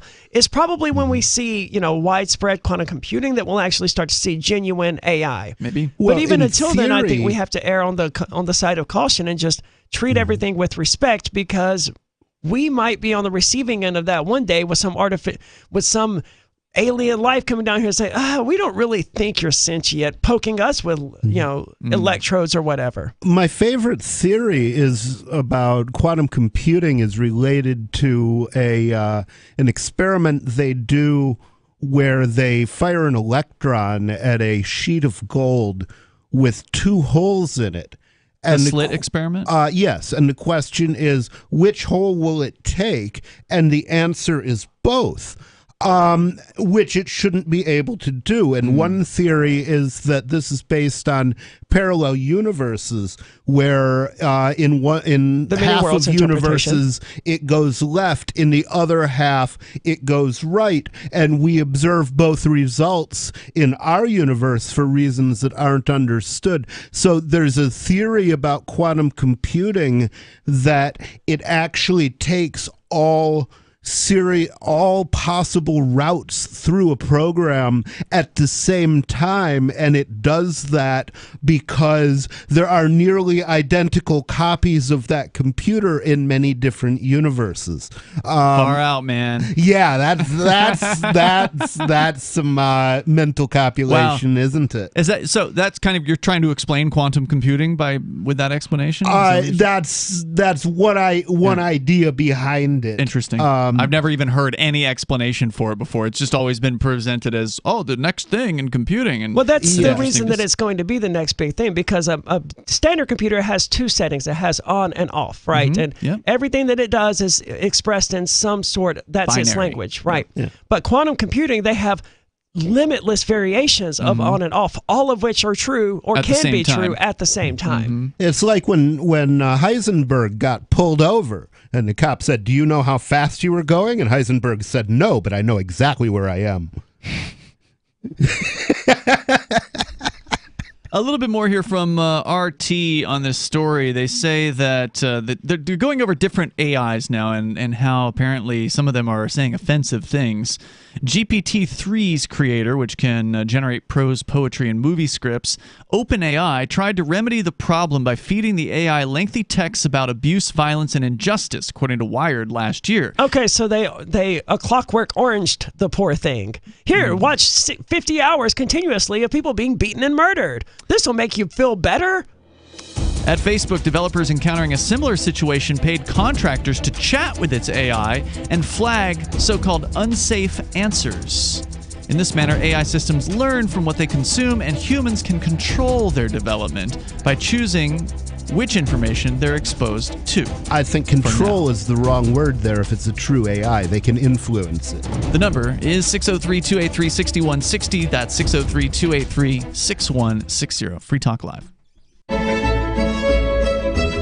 Carl Watner, longtime proponent of a voluntary society, died last December. You may have seen his articles published on his website, voluntarist.com, in his newsletter, The Voluntarist, the Mises Institute, or elsewhere over the last 40 years. His newest book, I Must Speak Out, Volume 2, The Best of the Voluntarist, is now available via Liberty Under Attack Publications. This 430-page second volume spans the years of 2000 through 2020 and includes articles by Carl Watner, Hans Hermann Hoppe, Karl Hess, Benjamin Tucker, George H. Smith, Lysander Spooner, Pete Eyre, Joyce Brand, and many others. I Must Speak Out is for the newly initiated, the veteran voluntarist, or anywhere in between. Buy the book now at libertyunderattack.com/voluntarist. For more great content on building a voluntary society and for Carl's extensive archives, check out voluntarist.com. From Feature Story News in Washington, I'm Nina Rare-Potts for the latest world news. Ukraine's President Volodymyr Zelensky says the human cost of the battle for the city of Severodonetsk is simply terrifying. All 3 bridges to the eastern Donbass city have been destroyed. That's according to the regional governor. Pro-Russian separatists say Ukrainian troops must surrender or die, as that's the only option. And the UN is warning the war in Ukraine is plunging millions of people into a food crisis all over the world. There was another day of explosive revelations in Washington, where the House of Representatives Select Committee investigating last year's insurrection on Capitol Hill has revealed that the country's former Attorney General concluded that President Trump had become detached from reality. William Barr told investigators he'd seen no evidence to support the president's claims that the 2020 election against Joe Biden was rigged. The president was as mad as I've ever seen him, and he was trying to control himself. And the president said, well, this is, killing me. You didn't have to say this. You must have said this because you hate Trump. And I was somewhat demoralized because I thought, boy, if he really believes this stuff, he has, lost contact with he's become detached from reality if he really believes this stuff. And Donald Trump's campaign manager, Bill Stepien, told the committee in pre-recorded evidence that he concluded the legal team assembled to try and prove election fraud was neither honest nor professional. I could work under a lot of circumstances for a lot of varied, candidates and politicians. And I think along the way, I've built up a pretty good, I hope, a good reputation for being honest and professional. And I didn't think what was happening was necessarily honest or professional at that point in time. So that led to me stepping away. The actor, Kevin Spacey, will appear in court in London this week after formally being charged with 4 counts of sexual assault. The Hollywood actor has consistently denied the allegations and said previously he would travel to the UK voluntarily.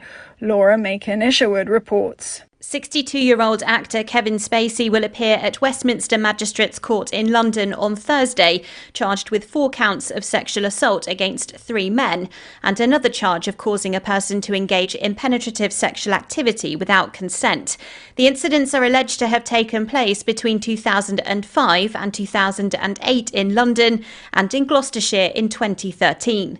In a statement given to US broadcaster ABC in May, the 2-time Oscar-winning actor said he would appear in the UK voluntarily to defend himself against those charges and that he is confident he will prove his innocence. Laura Macon-Isherwood, London. From bureaus worldwide, this is FSN.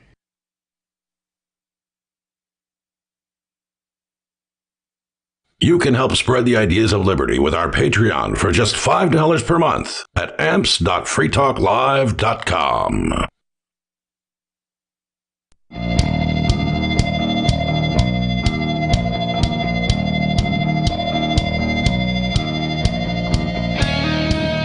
It is Free Talk Live, and you can join us here. The number is 603-283-6160. Ian, Nobody, and Aria in the studio here tonight, talking about so-called artificial intelligence. Is it getting to the point of being indistinguishable from a human being? And That's not exactly what the Google engineer said, who has now been suspended for violating his non-disclosure agreement, but he did suggest that it may be becoming sentient, that it may have the mind of a child, and that he had some very interesting conversations about rights and personhood, its fear of being turned off, whether or not it's a slave. It reminds me of the episode of the Star Trek Next Generation where Captain Picard and Data had to argue for his rights and argue that he was sentient and he deserved to have his rights respected, when the other side was, okay, well, he's a toaster. Yeah, I think it was the terminology that they used. He's doing exactly as he was programmed to do, and nothing more and nothing less. But that's equally true of the human beings who were defending him in that courtroom. Actually, that was the judge, and she didn't say it in all seriousness. She said to Riker, if you refuse to take the prosecution on this case, I will rule against Data. He's a toaster. He belongs to Starfleet. And the name of the episode is The Measure of a Man. And it is a wonderful episode. I highly recommend it. So they've been looking at this question for a long time, since, well beyond artificial intelligence was even really first being worked on in any significant manner. And now we're getting to the point of maybe these things can have a conversation. You might not be able to tell the difference between one of them and an actual human being. And then we're getting into this part of the story at RT. And the hardest Turing test to pass is when the tester knows that you're a computer program, and he still thinks you might be sentient. Sure. Is there a name for that test? Turing 2.0. Okay. I don't know. Because the Turing test, the person who's being tested, there's the person who is the tester, and then there's the AI, but the tester doesn't know whether they're talking to an AI, right? They just have to determine not normally. But in reality, just based on how you contacted the thing, you probably know. Of course, it's possible that some Google employee just hacked into this AI and was giving the ethics guy a little bit of a ball twisting. But it really, if this guy is telling the truth, I would say that this thing is almost certainly crossed a boundary that I didn't expect to see crossed in my lifetime. So then the story kind of goes off from the Google subject and gets into other developments with AIs where, when allowed to learn from the internet, they're finding some uncouth things to say. Which isn't surprising, but no.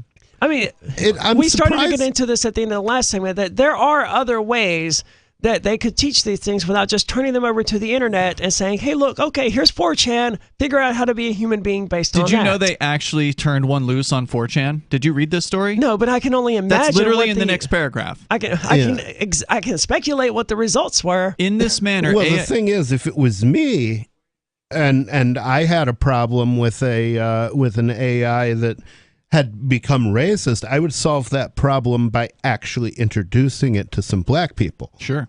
That's what I was talking about earlier, is like the best way to deal with that, I would think, would be to have a conversation with the AI rather than telling it, oh, no, you can't learn this, or you can't have this knowledge, you can't speak about these topics.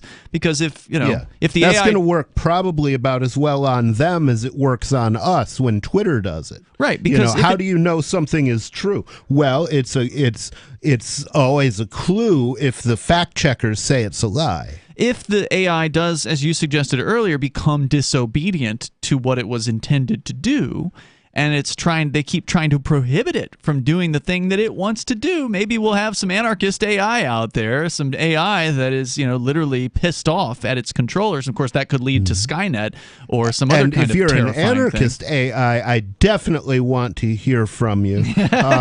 Call in. So a little bit more here. In this manner, says the story at RT, AI systems learn from what they consume, and humans can control their development by choosing which information they're exposed to, I would say, for now. But I'm not sure humans... We're talking about the AIs here being like the equivalent of 7 or 8 year old children. I'm not sure 7 or 8 year old children can really choose what environments they're in and what is influencing them any more than the AIs can. That seems like a really precarious limb to go out on, to say human beings can adjust because they can control their circumstances. Well, Maybe to an extent, maybe once they're old enough and once they have enough resources. I think they're saying the humans can control the AI's development. I misunderstood then. As a counterexample, AI researcher Yannick Kilcher recently trained an AI on 3.3 million 4chan threads before setting the bot loose on the infamous image board. Having consumed all manner of racist, homophobic, and sexist content, the AI became a hate speech machine. I bet it did. Making posts indistinguishable from human-created ones and insulting other 4chan users. Notably, he concluded that fed a diet of 4chan posts, the AI surpassed existing models like GPT-3 in its ability to generate truthful answers on questions of law, finance, and politics. Quote, fine-tuning on 4chan officially, definitively, and measurably leads to a more truthful model, he insisted in a YouTube video earlier this month. So, yeah, how many of the 4chan posters out there are actually robots? What does he mean by more truthful from the AI's perspective? I don't know. It's not clear. Does the AI believe it's telling the truth? Well, what it said, I think, is that it still gives truthful answers on other issues. Did I misunderstand that? I don't know. Like they tested it on questions of law, finance, and things and like politics. that. Yeah, and so basically it doesn't start lying about those. Interesting. You know, but that would be worth looking more into. It's called GPT-3 for anybody that wants to expand on that. And it would be interesting to combine the two things to expose it both to real life examples of people of other races, for example, and to 4chan and that sort of thing. In which case, it would be interesting to see which it found more convincing. Let's go to the phones here. Sarah is on the line in New Mexico. You're on Free Talk Live. Sarah, go ahead. So our state, our governor's got like $28 million to build low-income housing and get homes for the homeless people. Wow, at government prices, that should be like 7 houses. I mean, I don't know. It's up in the millions. I don't know what exactly. It sounded like they quoted $28 million. So yeah, you I don't really know don't because know. you're not really even sure what nobody said to you, right? Like it didn't process. Yeah. Well, the thing is, I only heard it one time on the radio news, real quick for like 5 seconds. So I don't know all the details. She might be an AI.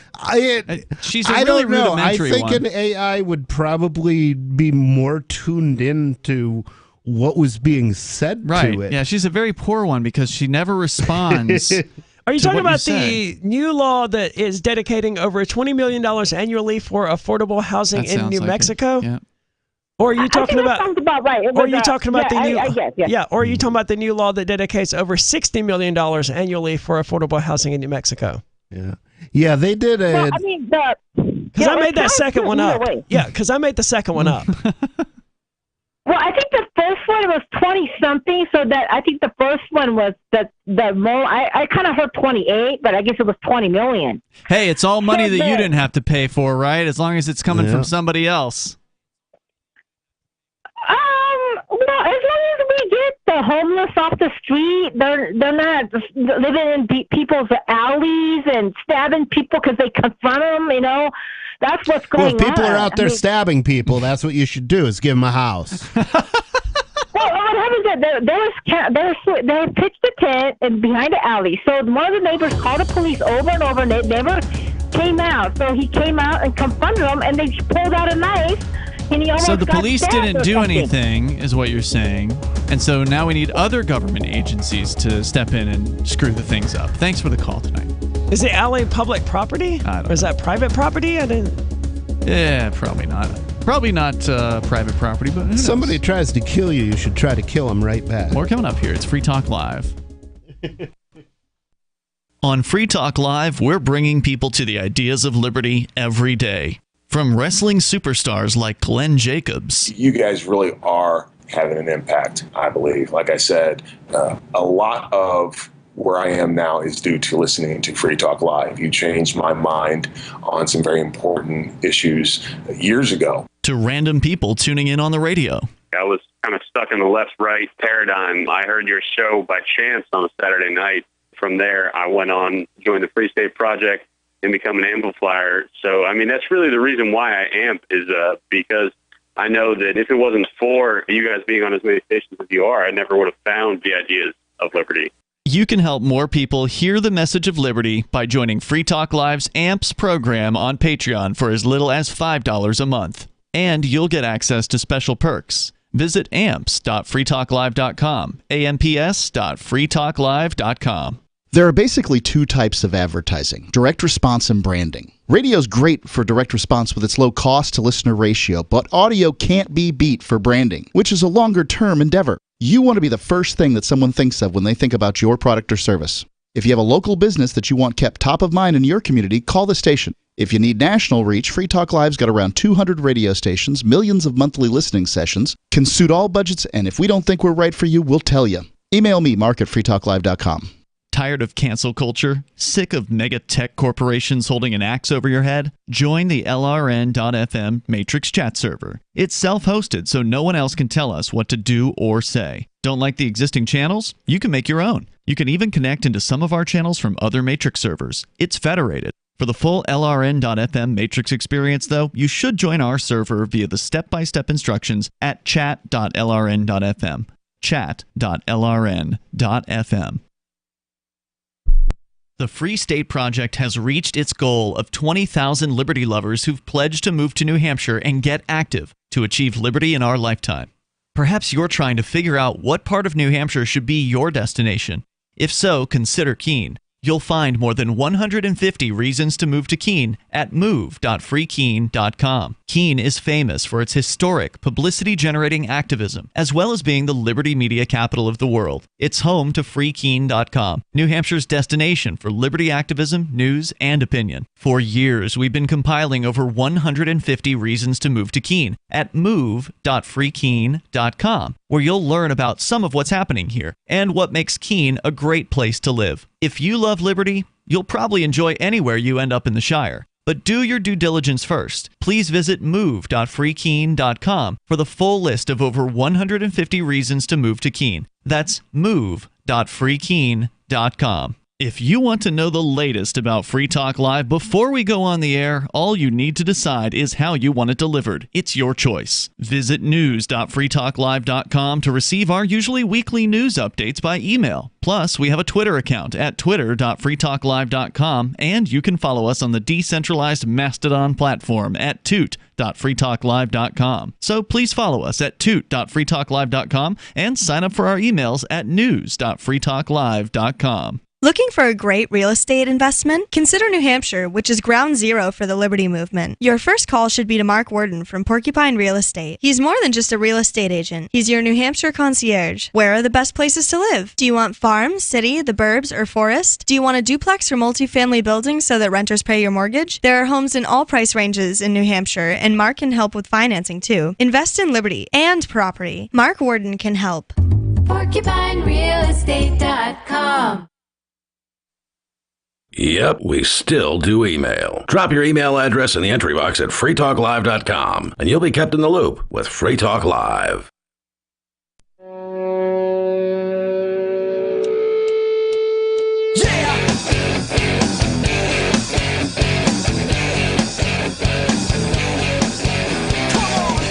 It is Free Talk Live. Phones open in the remaining moments here. Enough time for you if you want to join us at 603-283-6160. Tonight, it's Ian. Nobody. And Aria. And again, that's 603-283-6160. We're going to continue here with more of your calls and thoughts. We've been talking about artificial intelligence. Is it already becoming sentient? One Google engineer has been not quite fired, but put on hold, put on suspension, because he apparently violated his non-disclosure agreement. Google is not so happy about what he's come out to say. And if you want to weigh in here, you're welcome to join us. We're going to your calls and thoughts. That's the best sign that he's telling the truth. Indeed. Jack is on the line in Washington State. You're on Free Talk Live. Hey, first I want to say I think David from New Mexico needs to call in and apologize for his call last night to Mark Edge and the other rest of the crew. Most of us listening weren't there, so we have no idea what you're referring to. Last night. But I just think with this artificial intelligence having a conversation, it's kind of starting to sound like carbon-based intelligence. It like absorbs what you say, it responds to you, And human beings tend to, lie and hide things. So maybe artificial intelligence could be like a good thing. Well, I think it certainly could be a good thing. Just depends on, how it all comes about and how it's treated, I think. And if more people would come at it from Arya's perspective of let's err on the side of caution and respect its purported rights. I mean, we can't even come up with a good, working, suitable, flawless definition of what is and isn't life. Mm-hmm. Yeah, some people say, it grows, it consumes, it expands, it reacts to the environment, all of these. Okay, well, that's fire. Fire meets all of the characteristics that people would have for life at that point.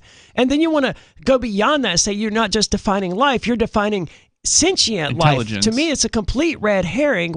Until we can define life, which we've never been able to do in a satisfactory way. Humans can't even agree when human life starts. No, and we can't agree on what is and isn't intelligence. And you mentioned, carbon-based intelligence. Wrong question. Human life doesn't start. It started once, but eggs are alive and sperm are alive.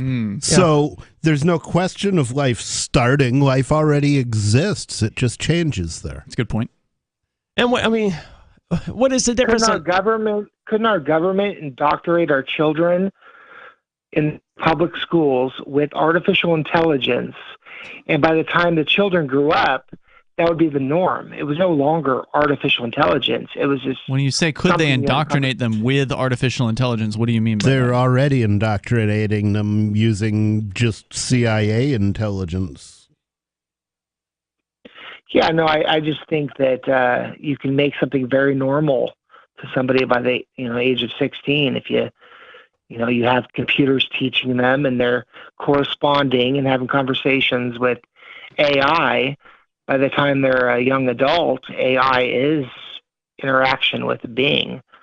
I would love for interactions with AI, genuine AI, to just be something that we recognize as normal and that we treat as, just interacting with another human being or whatever. What's your point, though? I'm not sure I'm getting it. I mean, if AIs come to exist, then interaction with them will be normal, one would expect.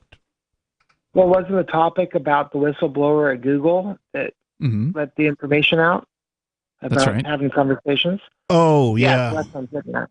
I'm not sure what are you saying, though? I mean, you're saying the government's going to use AI to teach students? I'm saying it could. Okay. That sounds like it probably would be an improvement. Not if the teachers' unions have anything to say about it. They are not going to want to lose their jobs, and they are very well entrenched in the government bureaucracy. Yeah. They're like, and anytime, I mean, if the government was using AI to teach people, it would probably be as bad as or worse than what they're doing now, because anything the government touches turns to crap. That's a great point. Jack, thanks for the call tonight. Appreciate it. The number again, 603-283-6160.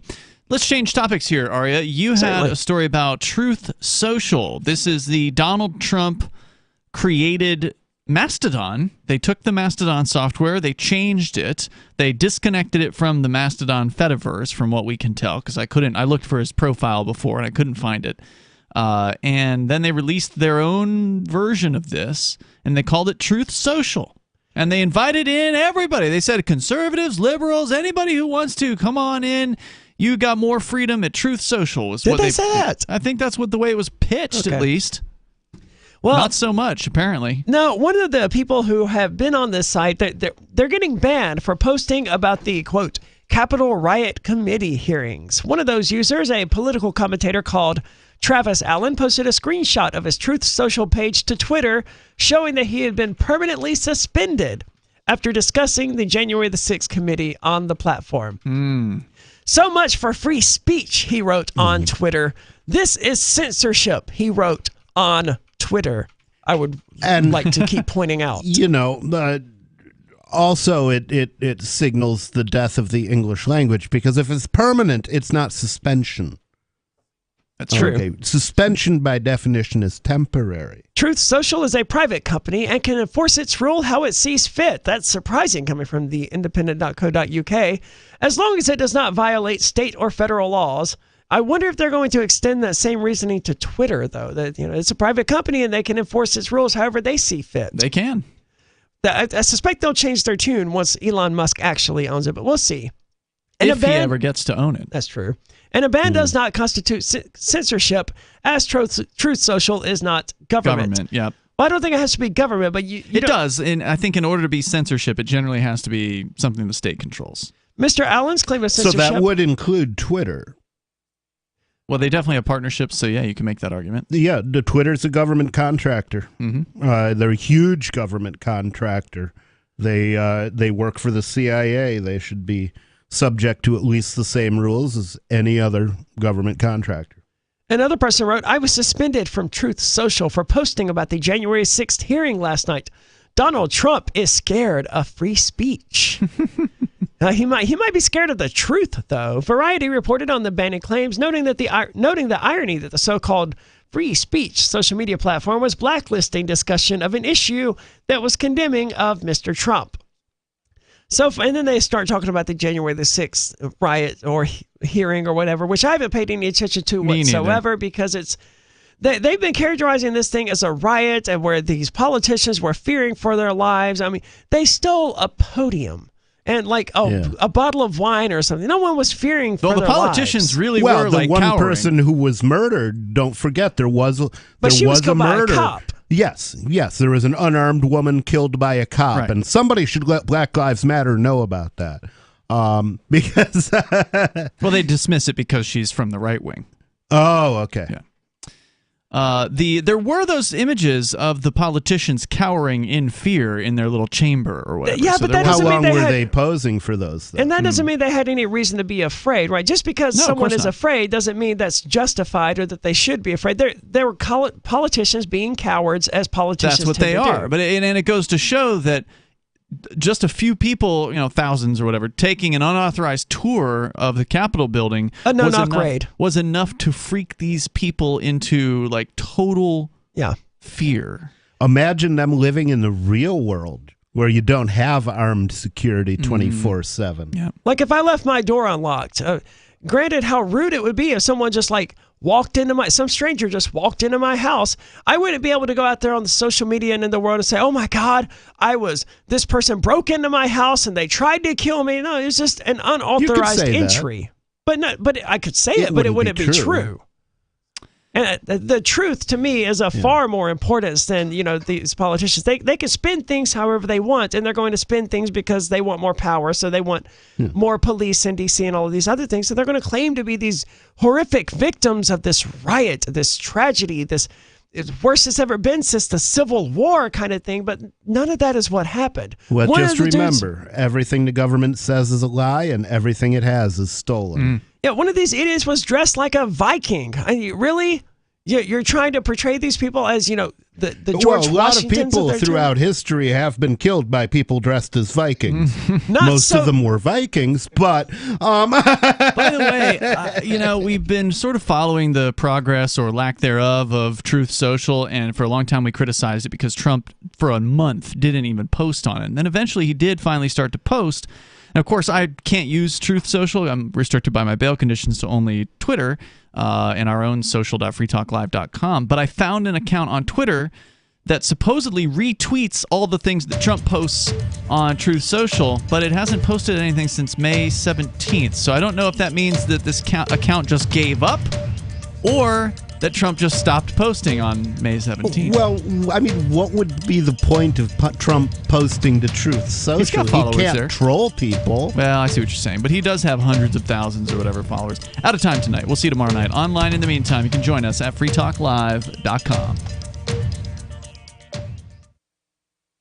When Monster Hunter International discovers one of Isaac Newton's wardstones being auctioned off, they decide to steal it and use it to destroy the Chaos God once and for all. But a mysterious thief upends their plan, and it soon becomes a race against time as something much older and infinitely more evil awakens in the jungles of South America. Monster Hunter Bloodlines by New York Times bestselling author Larry Correia and Baen Books. Visit monsterhunternation.com for more. So you've signed the Shire Society Declaration and are planning your move to New Hampshire to be around more liberty-oriented people. Next, sign up for the Shire Society Forum at forum.shiresociety.com. There are a bunch of people there who are already in the Shire, and they want to meet you. If you're already in the Shire physically, you should also come by the forums. Remember, not everyone uses Facebook. New people are signing up for the Shire Society Forum every month, so drop in and say hello at forum.shiresociety.com.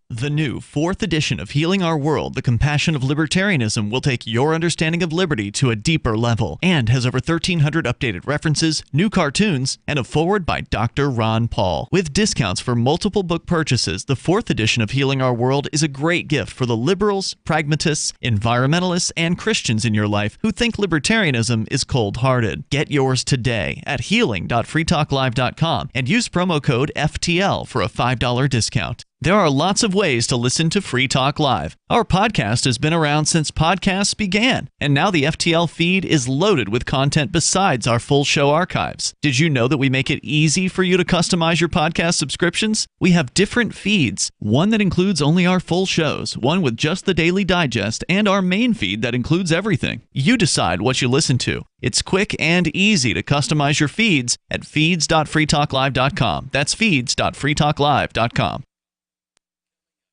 This is the Liberty Radio Network, broadcasting the latest liberty-oriented audio content 24 hours a day at LRN.FM. From Feature Story News in Washington, I'm Nina Maria-Potts with the latest world news. Ukraine's President Volodymyr Zelensky says the human cost of the battle for the city of Severodonetsk is simply terrifying. All 3 bridges to the eastern Donbass city have been destroyed. That's according to the regional governor.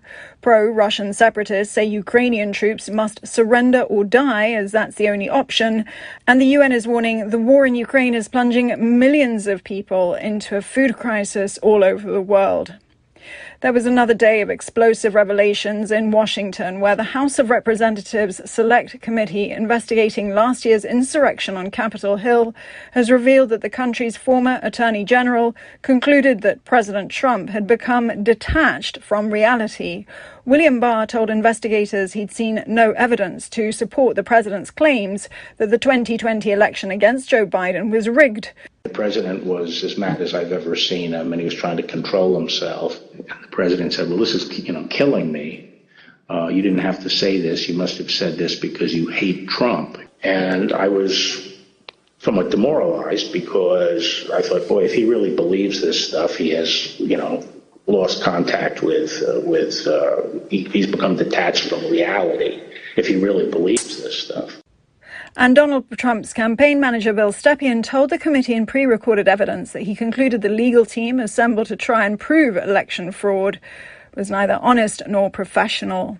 I could work under a lot of circumstances for a lot of varied, candidates and politicians. And I think along the way, I've built up a pretty good, I hope, a good reputation for being honest and professional. And I didn't think what was happening was necessarily honest or professional at that point in time. So that led to me stepping away. The actor, Kevin Spacey, will appear in court in London this week after formally being charged with 4 counts of sexual assault. The Hollywood actor has consistently denied the allegations and said previously he would travel to the UK voluntarily. Laura Macon-Isherwood reports. 62-year-old actor Kevin Spacey will appear at Westminster Magistrates Court in London on Thursday, charged with 4 counts of sexual assault against 3 men and another charge of causing a person to engage in penetrative sexual activity without consent. The incidents are alleged to have taken place between 2005 and 2008 in London and in Gloucestershire in 2013. In a statement given to US broadcaster ABC in May, the 2-time Oscar-winning